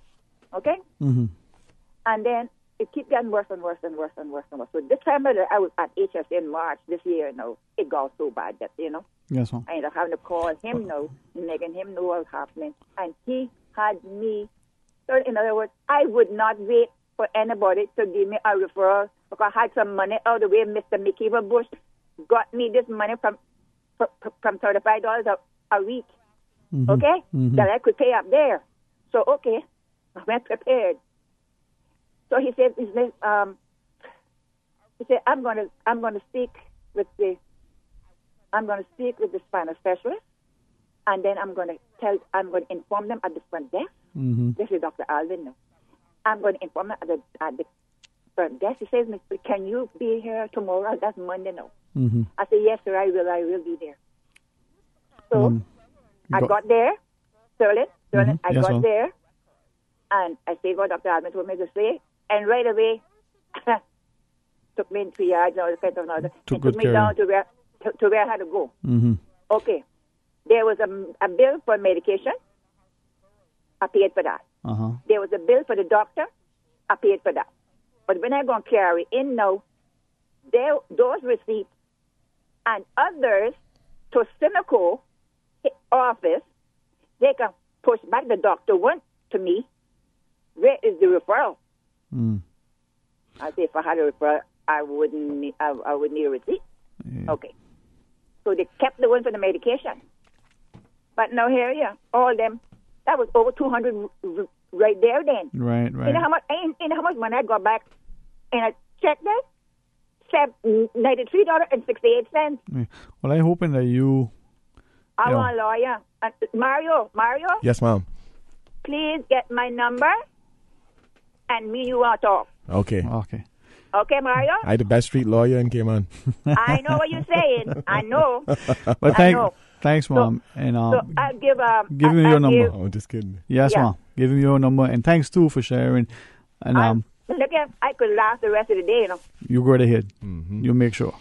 Even tomorrow, too. And next day, every day. But, okay. Thanks, Mom. And let's take this other caller. All right. Good afternoon. Welcome. You're on Talk today. Sterling, doing number one from New Kingston. Good afternoon to you and your guests. And to you, sir. Good afternoon to you. Well, praise Christ, you're coming in clear the crystal. Okay, well, thank God, we wanted to be accessible to all of us. Yes. God, don't ever take Radio Cayman down. Well, we try not to. Then you got hot trouble. We might just do if we do. Yeah. I tell you, I just want to ask you a question. What you were saying a while ago about if people go certain places and think they got to prove that they're Caymanians? Yeah, we were saying that it seems that Caymanians with a birth certificate that shows that they're born in Cayman, and if their parents' birth certificate show the same thing, if they have a voter's card or passport, that employers, scholarships, all sorts of things now are requiring evidence that you're Caymanian. Proof. And when Caymanians produce these things, that they're said to be insufficient, and they need to go to the immigration. You remember a few months back, that there was a big rush again and a big little hoopla, and then it died down again, and then it comes back up again. Right. And but the Caymanians are shoo-shooing, and then they're calling me, and I say, well, I'm not elected. I can put your concerns on the air, but... So what does the immigration department issue, an official... Well, I think so. What I say, they stamped it on their cheek, and then I mean, because I don't understand, because the birth certificate comes with a certified government stamp on it, saying that it's a certified document. I got mine in Foster's in a dollar store. I don't know. So Caymanians have to now produce that. You have to subscribe to prove that you're Caymanian. Yeah. That is direct born parents Cayman. Yes, sir. Am I right? Yes, sir. Yes, sir. So what if you're of Caymanian parents and you still have Cayman passport with your status? I want to make sure I understand specific. And how do you say it? But explain to me what you mean. Okay, I am of two Caymanian parents, and I was born in Jamaica, and I came here, and I got my papers, my status and things. That's what I'm asking you. Right, and your papers, there's somewhere there that says you're Caymanian by status. You have something. It is stamped in the passport. Right, and that is the thing. It would appear that individuals, whether like you or others who have no ancestral links to the country, that have been given status in whatever form, that they have a formal piece of paper, some official document that says that they're Caymanian, the right to be Caymanian, or whatever the verbiage is these days, but they have something official. And those people are. Well, your status stamp is that certification. Well, yeah, I don't have a status. I don't know. Yeah, that's what I'm saying. So yeah, so it's confusing. So okay, let's say for argument's sake, me or number one go to immigration department to solidify that we're Caymanians. Yeah. What do they give us? What do you go in there and what do you walk away to say? Okay, now I went through the process. Do they give you another certificate, or do they stamp your passport? Do they stamp your birth certificate? Do they put it on your forehead like you asked? The fella said that's why he would ask him to stamp on his forehead, so he know. I mean, he was being facetious as much as I'm sharing with you. I just want to know what's the process. Yeah. What it is that you now can take to that employer and say, okay, here, now I've just been identified as a Caymanian. I mean, and here's my birth certificate and my passport and my voter's ID and all other things. Okay, well, I want to say this sometime. Maybe some of them that is troubling you to see if you're Caymanian, they might need to find out if they got Cayman things to walk and do what they got to do here too. Some of them, yes sir. All right, I'm sorry if I messed up your show, but... No, man. You would be messed up if you didn't call or listen. That was just how I felt about it because I was listening to you. Thank you, sir, for doing that. And you all keep up your good work. Thank you for the encouragement, sir. Yes, sir. All right, bye. Bye. Listen, we're going to pause, though. Take a break. Mario, there's no bread or water. So just hang on. When we come back, more talk today. From happy beginnings to happy ever after. Brit K protects your lifestyle with the best insurance cover at the best possible price. Health insurance with far-reaching benefits. 95% of claims settled in 5 days. Low-cost life insurance. And investments. Security in retirement. With a custodian pension plan. For happy beginnings and a happy ever after. Visit BritK.ky or call 949-8699. Brit K, where people come first. When it comes to designing a kitchen or a bath, functionality and style should be at the center of your design. Declutter, improve lighting, change cabinets, increase storage, and show your style with the help from experts at Brand Source Home Gallery. Save 20% on the finest cabinets and fixtures this July for Kitchen and Bath Month at Brand Source. The design team can help create the perfect personal spa retreat and help design your functional kitchen, whether designing from scratch or renovating your home. Stop by Brand Source Home Gallery, Dorsey Drive, to save 20% on kitchen and bath cabinets and fixtures. Give me freedom, give me fire. Cave Bar and Lounge in Northside, your home for all the World Cup action. Open daily from 10 a.m. with $70 bucket specials during all World Cup games and daily happy hour specials. Feel the passion, feel the fire, free the mind, and enjoy the game at the Cave Bar and Lounge, located on Frankstown Road in the Old Nico Norte. When I get older, I will be stronger. They'll call me freedom, just like a waving flag. So wave your flag. Cave Bar and Lounge. The Advanced Automotive Chevrolet 30-day countdown is on. For the month of July, save big with once-in-a-year pricing on all remaining 2018 Chevrolet models. Advanced Automotive is making room for 2019 models with unbeatable pricing on remaining 2018 models. We are in the last 20 days. Come and see the 2018 Colorado pickup, packed with ingenious technology and superior fuel efficiency, and available with $1,000 cash back. 30-day countdown from Advanced Automotive. Visit the showroom on Owen Roberts Drive or visit AdvancedChevrolet.com today. Headlines. With the latest headlines. All the news when you want it. Tune in to Radio Cayman for hourly headlines of the day's top stories. One of Cayman's bright and shining young stars. Local, regional, international. Turning to international news. Updates on the hour between 7 a.m. and 6 p.m. on weekdays. Radio Cayman News. Headlines. Your voice, your choice for today's biggest news.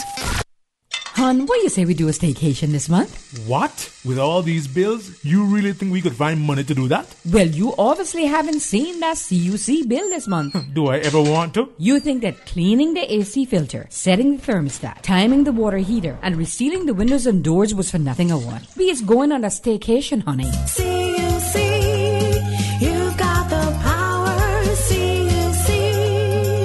This message was brought to you by Caribbean Utilities Company Limited. Remember, you've got the power to conserve the energy you use and save. Satisfy your World Cup cravings at Merengue Town. Now under sole ownership by Mr. Johnny. $15 bucket specials during the game. And after game time, it's party time. With Karaoke Wednesdays, the Friday night party with DJ Bambino. And on Saturday and Sunday, get your sweetness on with DJ Sugar. Enjoy free finger foods and soup. And don't forget about the fried fish specials. Only at Merengue Town. Located in Georgetown on Boilers Road off Walkers Road. Merengue Town. It's time. Feel the rhythm. Time to feel the vibes. It's time for Merengue Town. Nursing, education, social work, media studies, hospitality, electrical, plumbing, AC. Wow, I didn't even know that the University College of the Cayman Islands offered all that. Yes, all that and more, as well as event management and QuickBooks. They also did customized training for our staff last month. Hey, didn't your son just graduate from high school? Take him so he can apply for the fall semester. Pursue your academic and professional goals at UCCI. Admissions are ongoing. Classes start August 27th. Visit them or call 623-8224 to learn more. Radio Cayman Super Jam Show. Tune in every Monday through Friday from 3 to 6 p.m. for Radio Cayman Super Jam Show, the #1 drive time entertainment show on your radio. Another proud sponsor of the Super Jam Showdown. Love your lack of fresh vegetable. The Georgetown Farmers Market, offering the freshest in local produce, preserves, and crafts. Be proud to be Caymanian. Shop local at the Georgetown Farmers Market today. Talk today. But I do have some questions. Talk today. Cayman Islands' foremost listeners' participation program. Talk today. Because there are more questions than answers. What the public is saying. Waiting to take your calls right now. Sterling Dwayne Ebankst.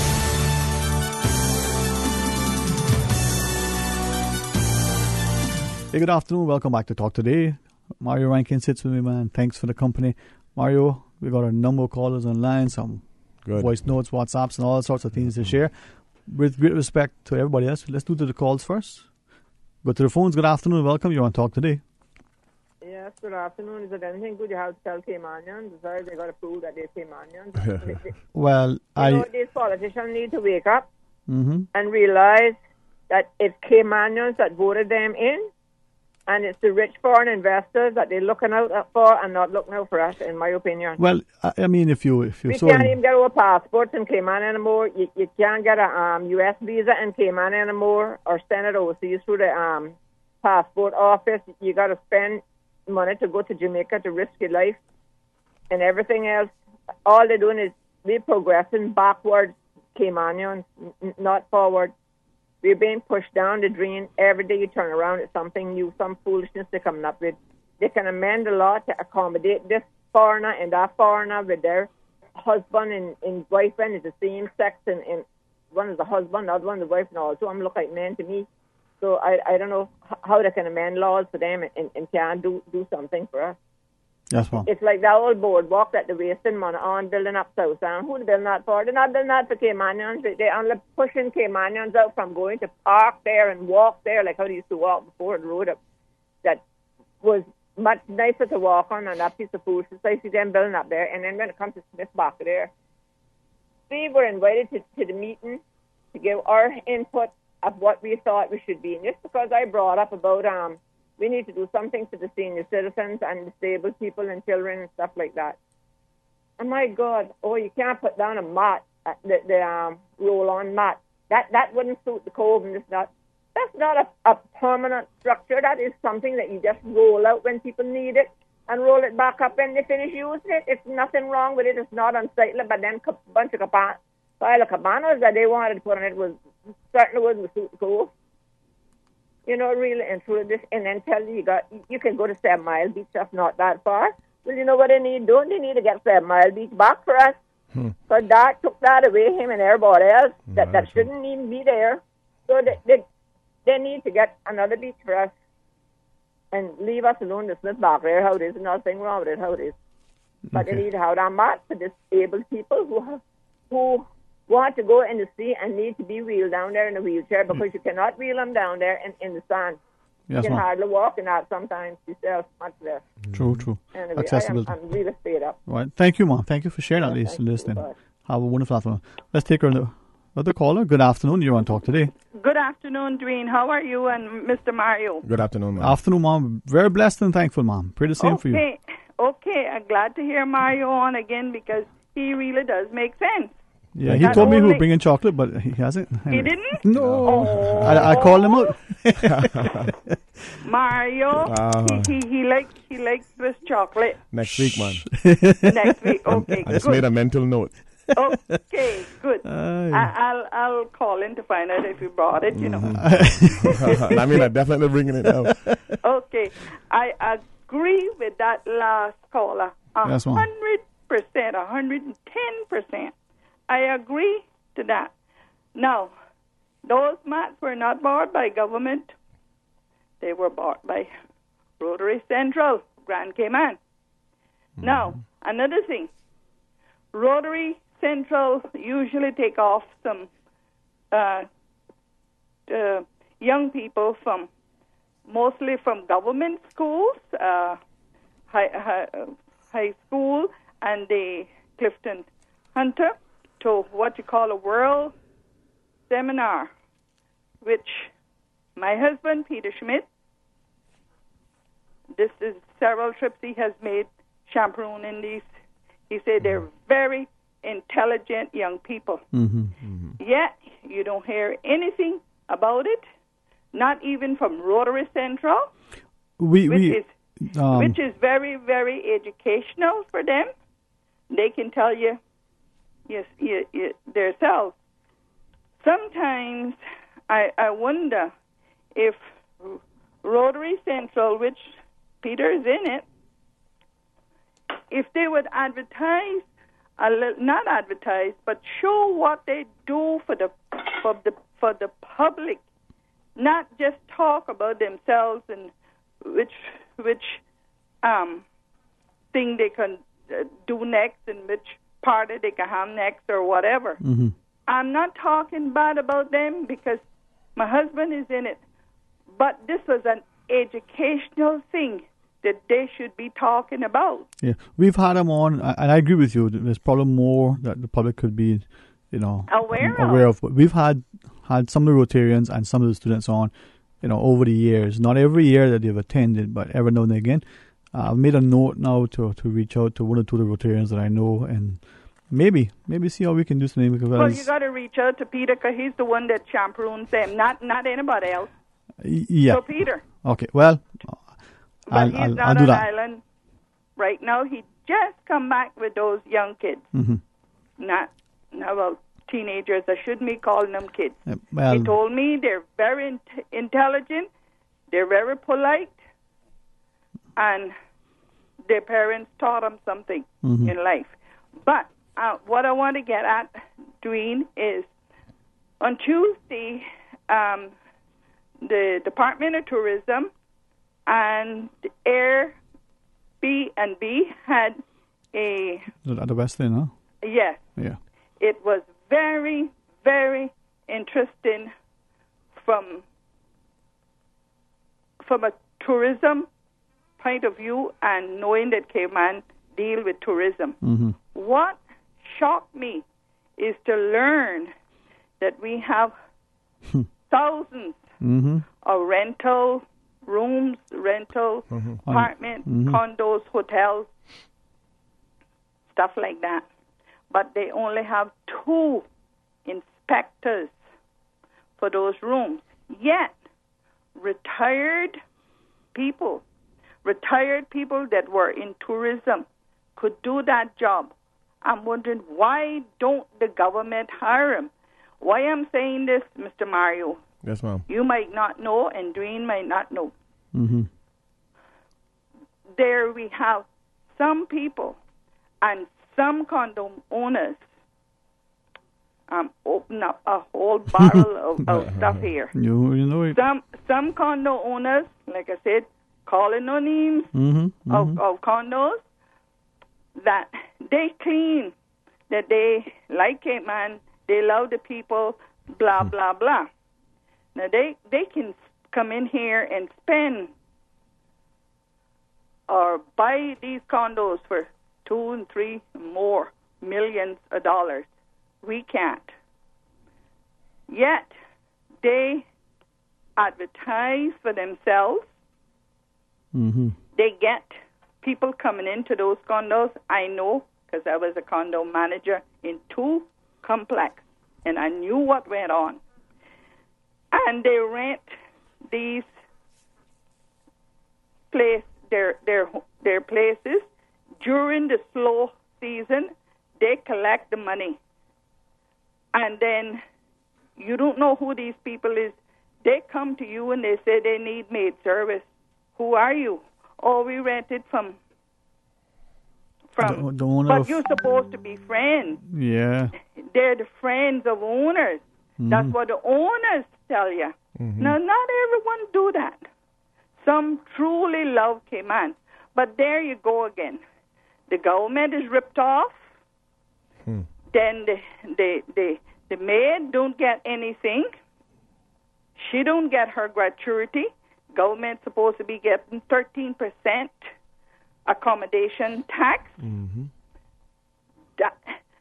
We don't have anyone in the tourism department or whoever's supposed to be looking out for that sort of thing that is doing that.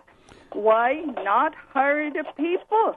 If they have money to buy $2 and $3 million, why do they need to rip us off of what we're supposing to get to support our elderly, to support the hospitals, to support our people, period? We don't have another Jim Borden around to walk in and say, that's a Caymanian job. There's a hotel right now on 7 Mile Beach that had the same manager from the time that hotel opened until now. Been many, many years. Long time, over 10 years. Now, why it is the Department of Tourism, Immigration can get together and say, hey, listen, you coming in here, we don't have a manager, but we putting somebody or Caymanians to understudy you. And when your time is up, your time is up. Mm-hmm. But that is not happening. And yet, like the previous caller say, we paying these politicians for what? Okay. For what? But I bet you one doggone thing, if they would say we would get together, but that's not going to happen. Yeah. We get together, their salary must be lowered to what we say. Still livable though, but not what they're getting now. More involvement by the people would make a difference. Yes, Yeah. yes. I know you're understanding me. Yes, ma'am. And I know I'm going to get a lot of flack about it, but I just got to a place now. I'm sick of hearing some of them. Now, God bless Ezard. God bless Mr. Arden. They're trying their best, but it's just very few of them. You need more Ezard, need more Arden, and need more Jim Borden, God rest his soul, to follow up on what he has done for Cayman. Now, I have a whole lot more to say, but I realize there's more callers. And Mario, don't forget the chocolate. No, ma'am, I won't. Hey, thank you, Mom. Thank you for sharing, too. And blessings to you. Hopefully we'll talk again some more, all right? Yes. All right. God bless, Mom. I'm going to bring up the subject again You'll because bring it up again. something needs to be done. Exactly. Well, you're involved in the forum, and you have courage, and thank you for sharing with us. Now, Thank you too. have a Thank wonderful you both. afternoon. Good afternoon. Good You too, afternoon. ma'am. Good afternoon. Mario, I know you're sitting and listening with me. We have a voice note. I'm not quite sure what it says. We'll play that voice note. We got a bunch of WhatsApp written things that we got to get to. But let's go to the voice note first. Is that what we're doing, Mr. Fox? All right, let's hear what's in the house. Good afternoon, Sterling. I miss a voice of an elderly female. I cannot remember her name, and I could be wrong. I think she may be living in the South Sound area. I am sure you may know who I'm talking about. She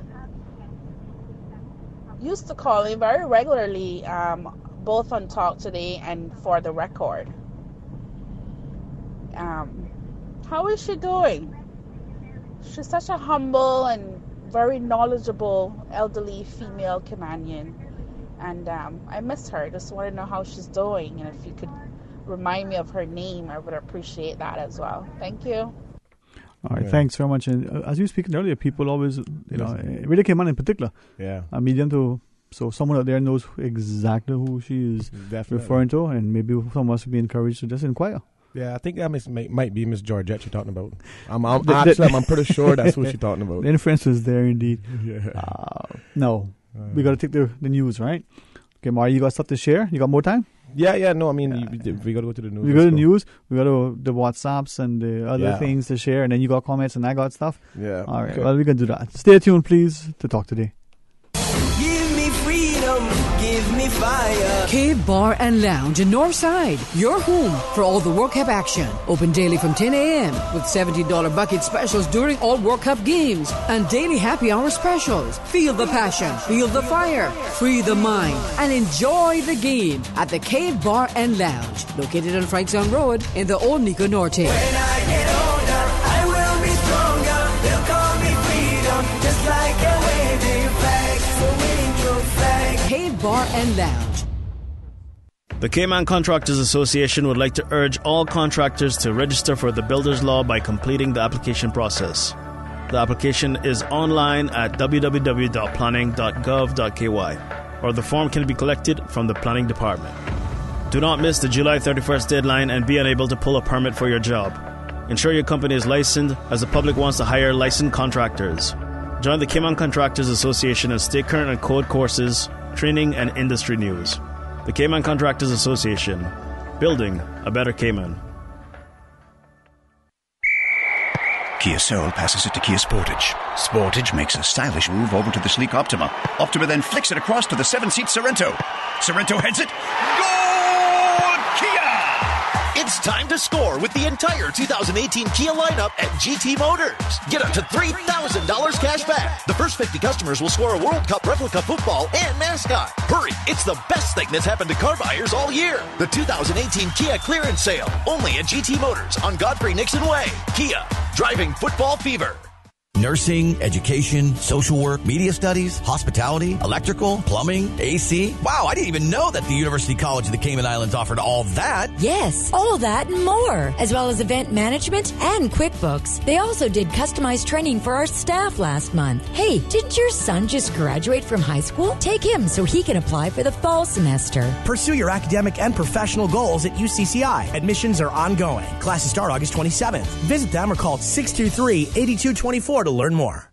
British Caymanian Insurance is the proud sponsor of Radio Cayman's Noon News. British Caymanian Insurance, protecting you against loss of your home or property in case of accident liability. British Caymanian, protection, security like no other. Call them today at 949-8699 for more information. You are listening to Radio Cayman, the voice of the Cayman Islands.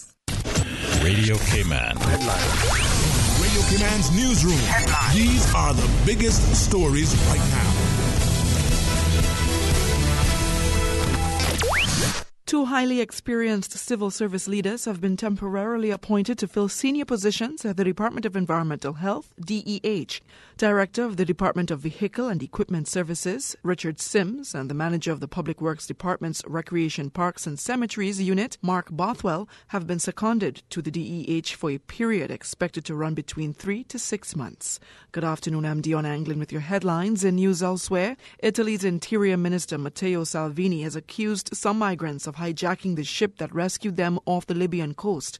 It's alleged that in order to avoid being returned to Libya, at least 2 passengers forced the ship to turn away from the inbound Libyan Coast Guard. The 67 passengers were eventually handed over to the Italian Coast Guard.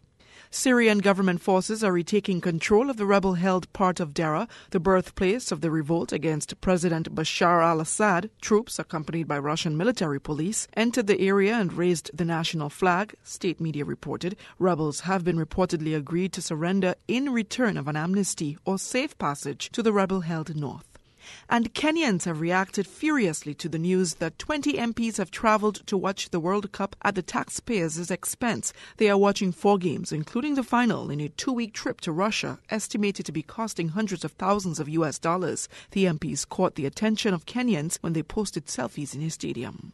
That's a wrap of your headlines. I'm Dion Anglin. Radio Cayman, the voice of the Cayman Islands. What's happening in your community? News and information, music and more. You can find us. www.radiocayman.gov.ky.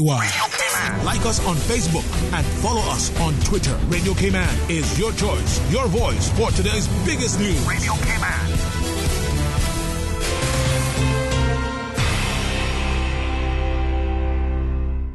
Talk today. But I do have some questions. Talk today. Cayman Islands' foremost listeners' participation program. Talk today. Because there are more questions than answers. What the public is saying. Waiting to take your calls right now. Sterling Dwayne Ebankst. Hey, good afternoon and welcome back to Talk Today. 949-8037 or 1-800-534-8255. Mario Rankin sits with me and listen. Thank you very much for the good company. Can I share with you and our listeners a number of comments that was shared with us? All right, so I'm going to do as best I can, read them verbatim. All right, let's start with the first one that is in my hand. It says, I would like to know how the necessity for proving one is a Caymanian ever arose and why.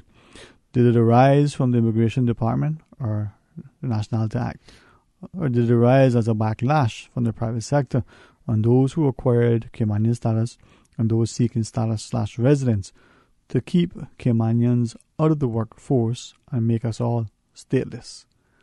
Oh, that was what this listener sent in. Right, Mario?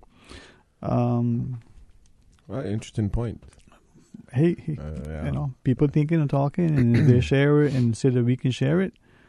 Says, we're all offended by those ridiculous new policies regarding having to prove Caymanian identity. But what are we going to do about it? We've talked enough. Well, let's take our politicians to task and have them repeal these offensive and discriminatory policies. If that fails, then we have to march and raise awareness internationally. There must be relief somehow.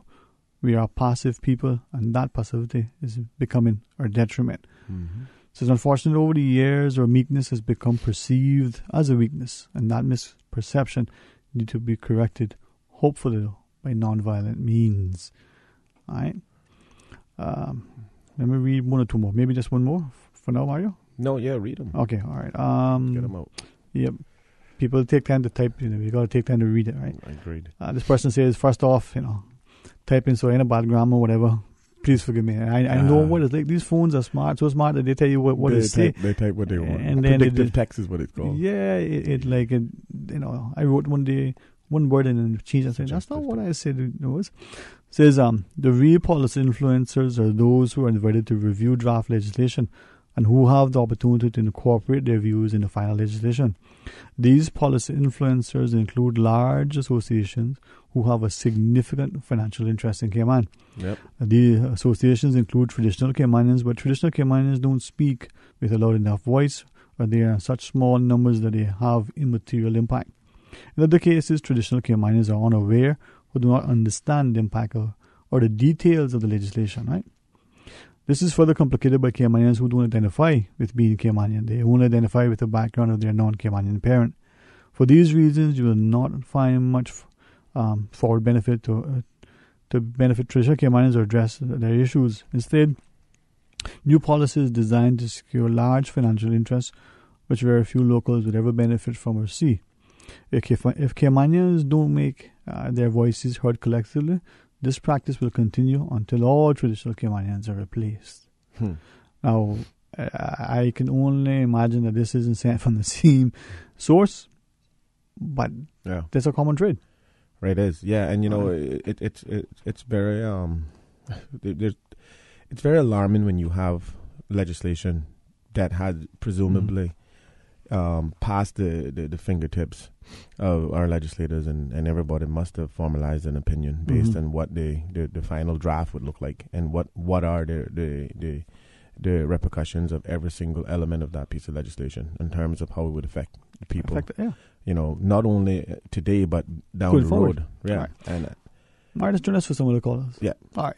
Hey, good afternoon. You're on Talk today. Darlene. Yes, ma'am. I didn't leave my number just now, You forgot to leave it? I didn't get to leave it. Now I got cut off. Well, that was not intentional. Let us apologize for that. Give it to him now. All right. Okay. Just hold on. Do not hang up. Okay. Yeah. I'm sorry about that. Thank you much. You're most welcome. Mr. Mario. Yes, ma'am. Mr. Mario. Yes, ma'am. Tomorrow I got appointment up by HSA. Uh-huh. It's a 2:00 appointment. But I'm going to be there much earlier than that. Okay. If possible, if you could come by there, I could be out in the front area. All right. Yes, ma'am. All right. Okay. But do not hang up now, okay? He's going to take your number. Yes. Thank you much. You're welcome. Again, sorry for that. Let's try the next line. Hey, good afternoon. You're on Talk today. Good afternoon. Afternoon. Good afternoon. So that I think it was the last letter or the second to last letter was read about. Persons a little bit upset because they are asked to prove that they have their Caymanians, right? Mm. I think that's what she was saying. Or the person was saying that they don't think it's right. But I don't know. I don't have a lot of knowledge in every area. But I want to think that in every country, each person has to prove that they have the right to certain things, and they're not given the right to someone else. Because if you don't have a way of showing that you are Caymanian and that you are capable, you're in your right to claim certain things, then anyone else can come up with some other false document and say, I'm Caymanian. Right. I think what the issue is, though. In most countries, though, I think a passport is sufficient. Okay. But in Cayman, a Caymanian passport is issued to other people who don't have rights to Cayman status or Caymanian. So just having a passport in itself, it's not sufficient for anyone to know that this person has a right. Yeah. To What about your birth certificate, though? That states where you were born.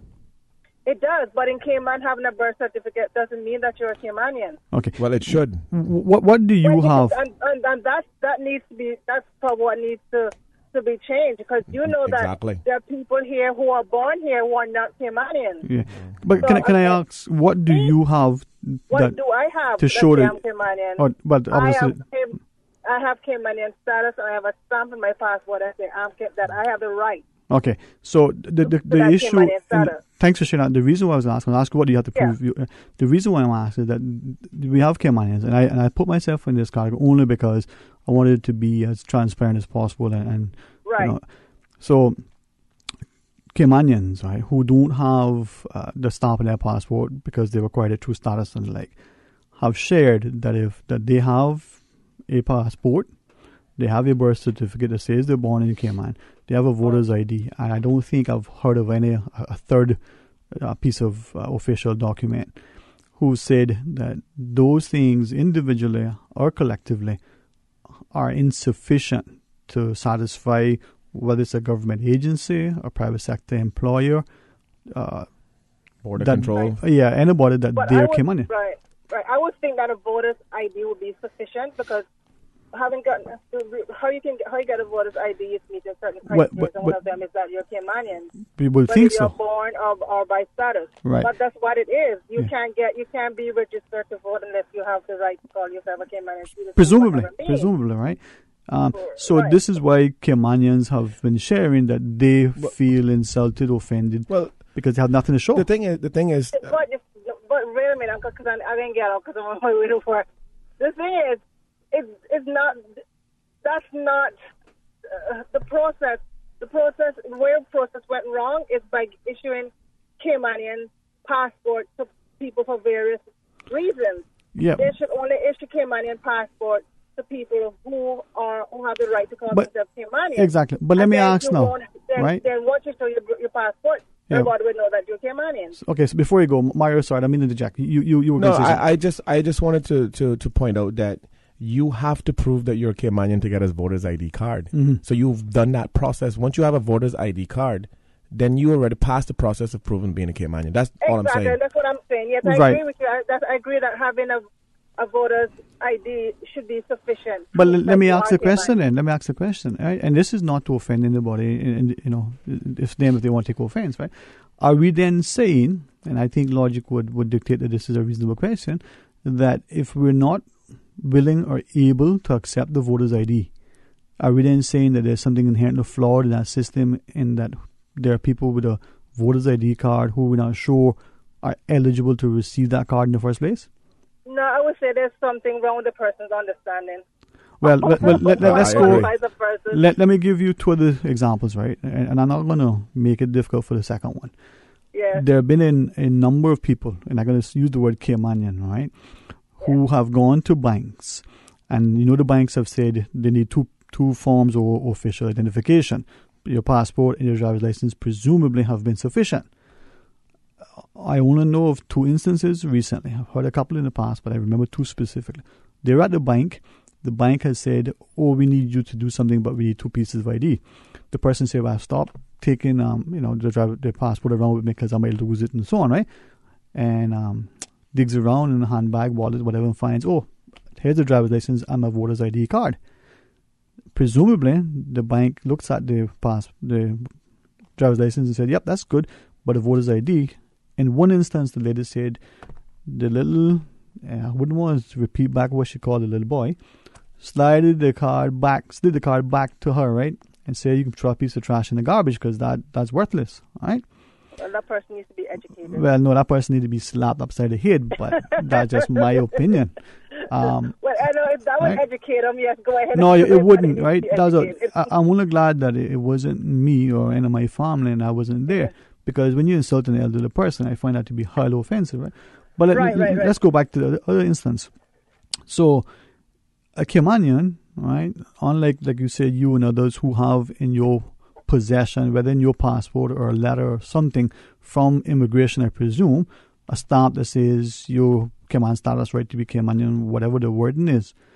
For that individual who has a birth certificate, a passport, and that birth certificate says born in the Cayman Islands, and has the ability to produce parents, let's just say two, all right, or the mother, whichever one it is that they require, born in the Cayman Islands, and that parent or parents can produce that person's grandparents or the parents, however you want to say it, birth certificate that says born in the Cayman Islands.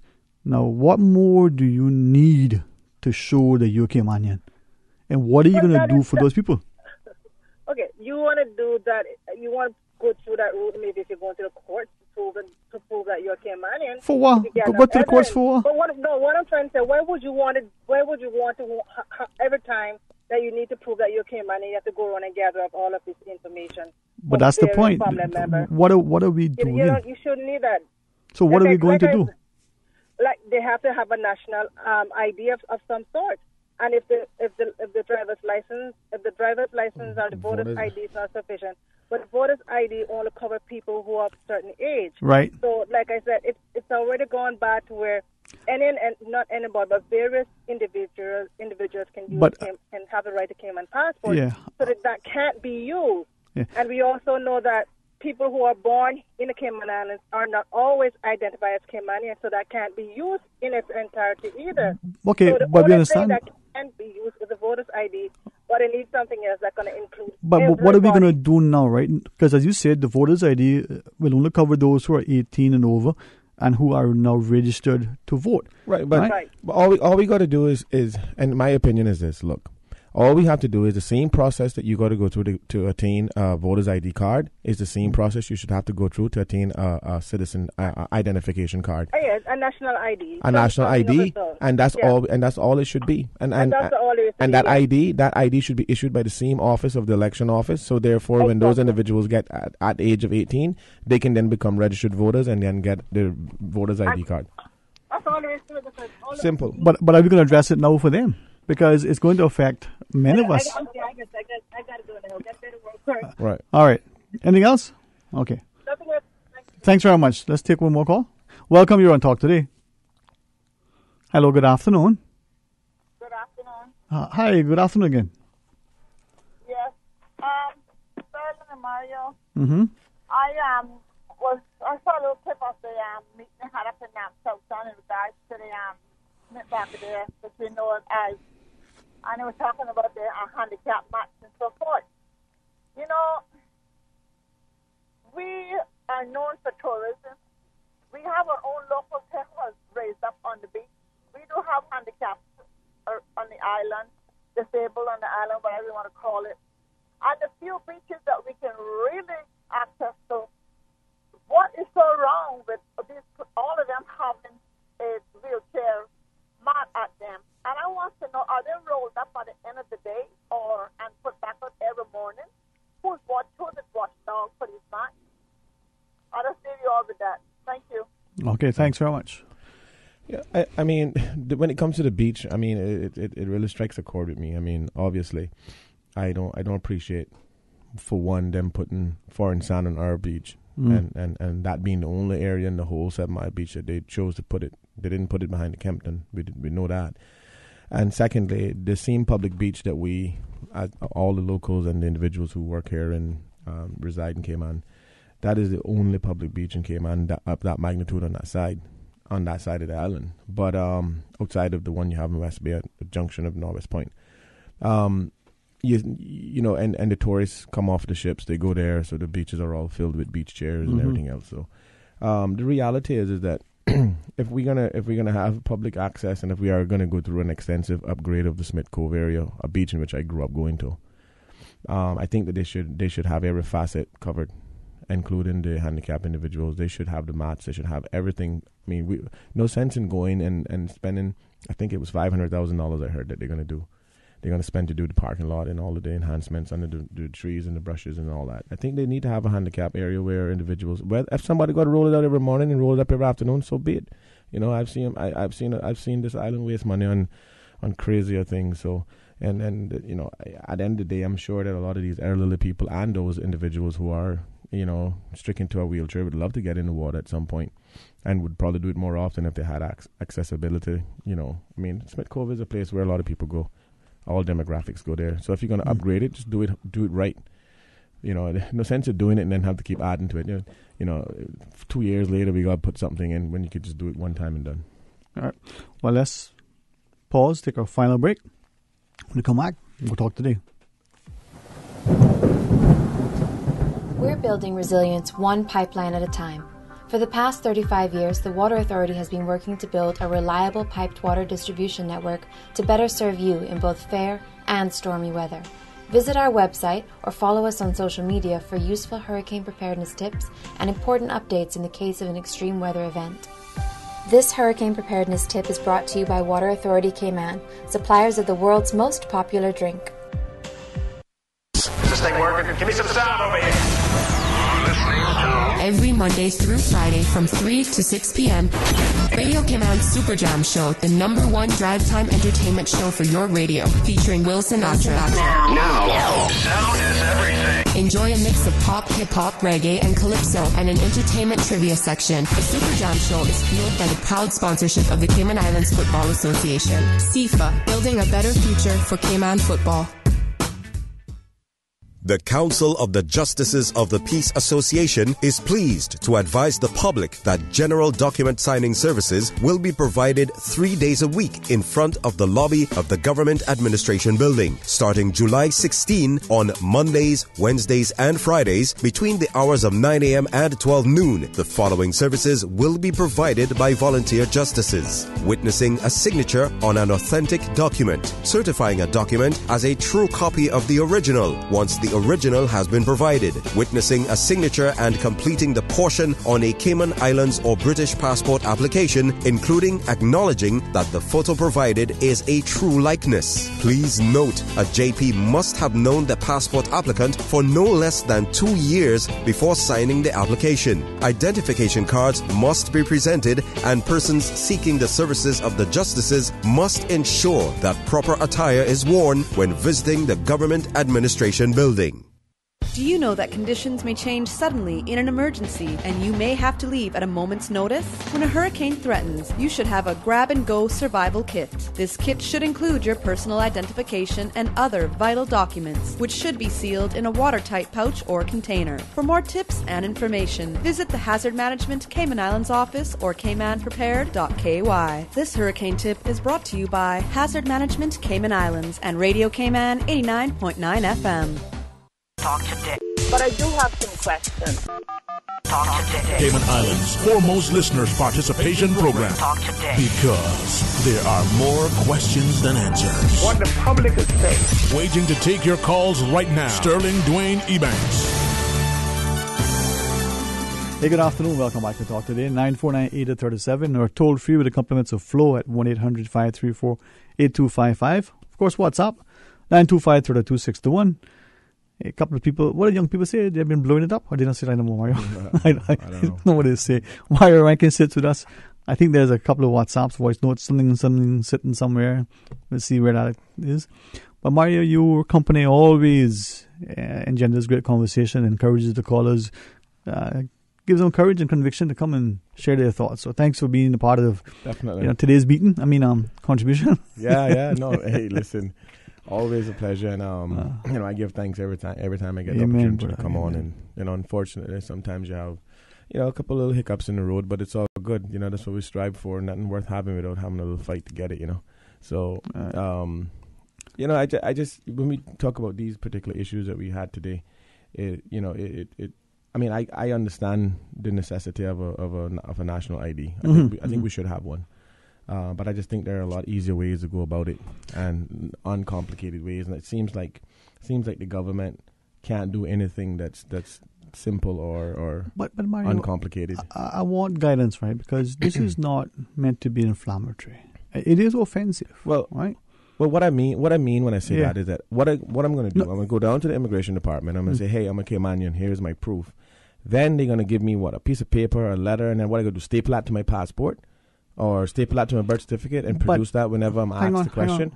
I just think an ID would... Yeah, go ahead. No, sorry to interject. So you go to immigration.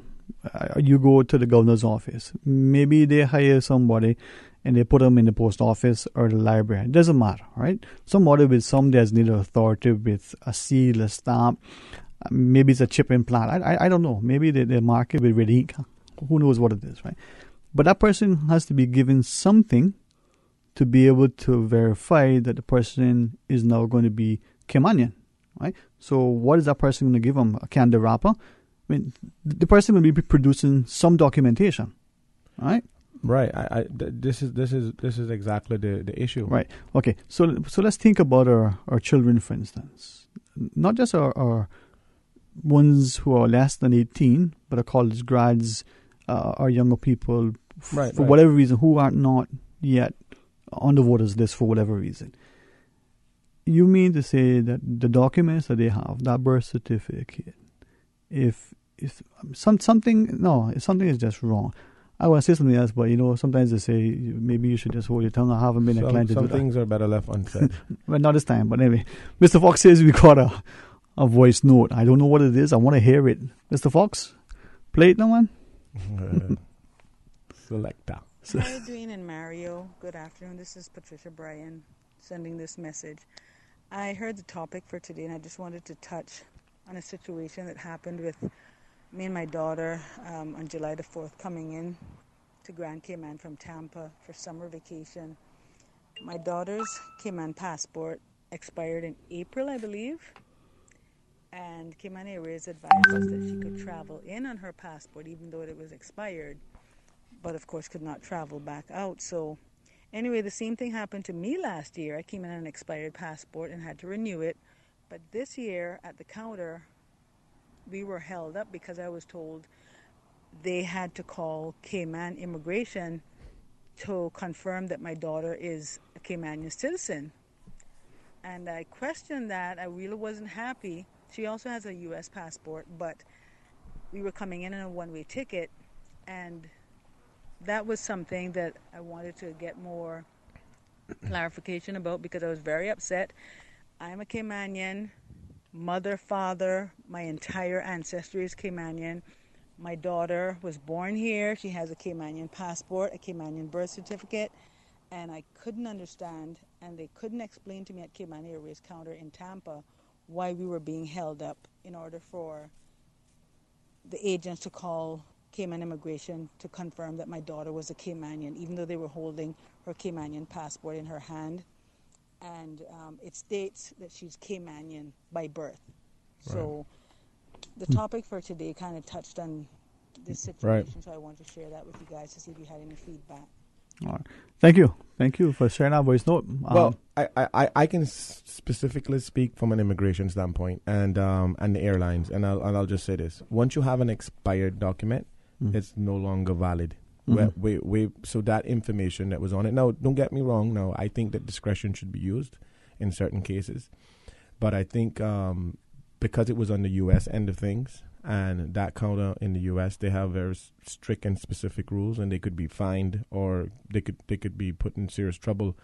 What happened is that because her passport was expired, even though it may have had the correct information on it, they couldn't use it as a source of information in order to board her.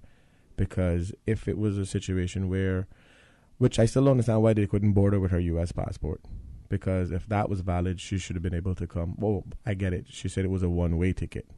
You would have to have, if it's a U.S. passport, you have to have a returning ticket. Okay, so yeah, that. So I think that would be the only reason for them to call the home office here at immigration, just to verify. And once they get verification, then they could board her. And I think that's a policy across the board with all airlines. Fair enough. But let me just read this. It says, here is another question for us. Right? It says, says, if I were to be away and return to Cayman and present my Cayman passport, will the immigration officer stamp me as non-Caymanian and give me a certain amount of time? And then where would I go? No, they wouldn't do that. But no. I guess the person is then inferring that. I know what you're inferring. Right? So I have a passport that says I'm a Cayman passport. Yeah. So therefore, the immigration officer is going to say, well, you're a Caymanian. This is the line, if their lines are still there, whichever, right? Right. But it comes back down to the same thing. For a country, go ahead, Mr. Mario. Right? No, I just want to go back to the voice note because she did say that her daughter or her had traveled previously with an expired passport. It was a one-way, and they didn't have any issues. They just couldn't travel back out. So I don't know why. Maybe they had a policy change, or maybe the person who was there that day decided to exercise the policy and didn't use discretion. That's probably what it was. It's just a matter of who you get on any given day, who's willing to either apply discretion or just stick to policy. But at the end of the day, I think that's probably the reason why they held them up on the airport. Mm-hmm. But to that person's other text that said, do they clarify whether you came on when it's not? It's a very good question. It's challenging, but I tell you this, Sterling, I will definitely say this, that I think in the future it may very well be where immigration, when they stamp your passport, because sometimes they ask if you want it stamped or not. Coming in, because a lot of people don't like to use. This is Cayman. Yeah, for those who travel a lot, don't like to get their pages used up and then have to get an new additional passport. Much earlier. Okay. So I think now it might just become a requirement that you have to have it stamped. So therefore, when they put those ED cards in the system, they can say a Caymanian, is in the system. I'm just simply trying to strategize on what might come in the future. I hear you, man. I hear you. But it's just like the passports now that come in with the chips and stuff, like the UK passport, for instance. It comes with an electronic chip in it now. Where we heard about the mark of the beast and all of those things, you have to wonder if the world is slowly, gravitating towards that one world order sort of situation. It probably is, but right now, I mean, I'm looking at a couple of these messages and as much as I would like to share these on air, right. I'm going to let me rethink how this is worded, because the gist of it is that these people, I don't know who they are, I haven't shared them with you, and I appreciate, that I'm not going to put you in that position. But these three here, from what is being sent here, basically saying, well, we're stateless now. Nothing we have is sufficient, right? The last comment from the person, I come into immigration with a Cayman passport, then how am I recognized, right? Because the passport apparently isn't efficient. Right. But if I take that same passport and I go to a government agency or an employer, they will say, we're not sure you're Caymanian. And then if I have... So anyway. Well, one thing I will say is that, it's interesting. It's very interesting to see how this will all work out. But at the end of the day, we are stateless. We are, we are ghosts in our own island because I haven't declared I'm a Caymanian yet, I don't think. I know for a fact I don't have a piece of paper clipped to my passport saying you are an authentic Caymanian. So until that day comes that I need it, I'm not going in there, voluntarily. There have to be a situation where I have to attain that piece of paper or whatever it is they give you. I think they should just do a national ID and end the story. Well, I got a different idea, but the voice noter responded your question. Yes, I did. I traveled on an expired Cayman passport. But when I arrived here, I was told by people that it was done because of all the Cayman issues, as we are discussing today. Well, the continuing discussion later on. I appreciate Mr. Fox giving us a few minutes. And let me see what this was. Yeah, boy, they're coming in. But well, that's good. Time to keep sending your WhatsApps and your voice notes, and we'll get to it. Just because we're going off air now doesn't mean that the work doesn't continue.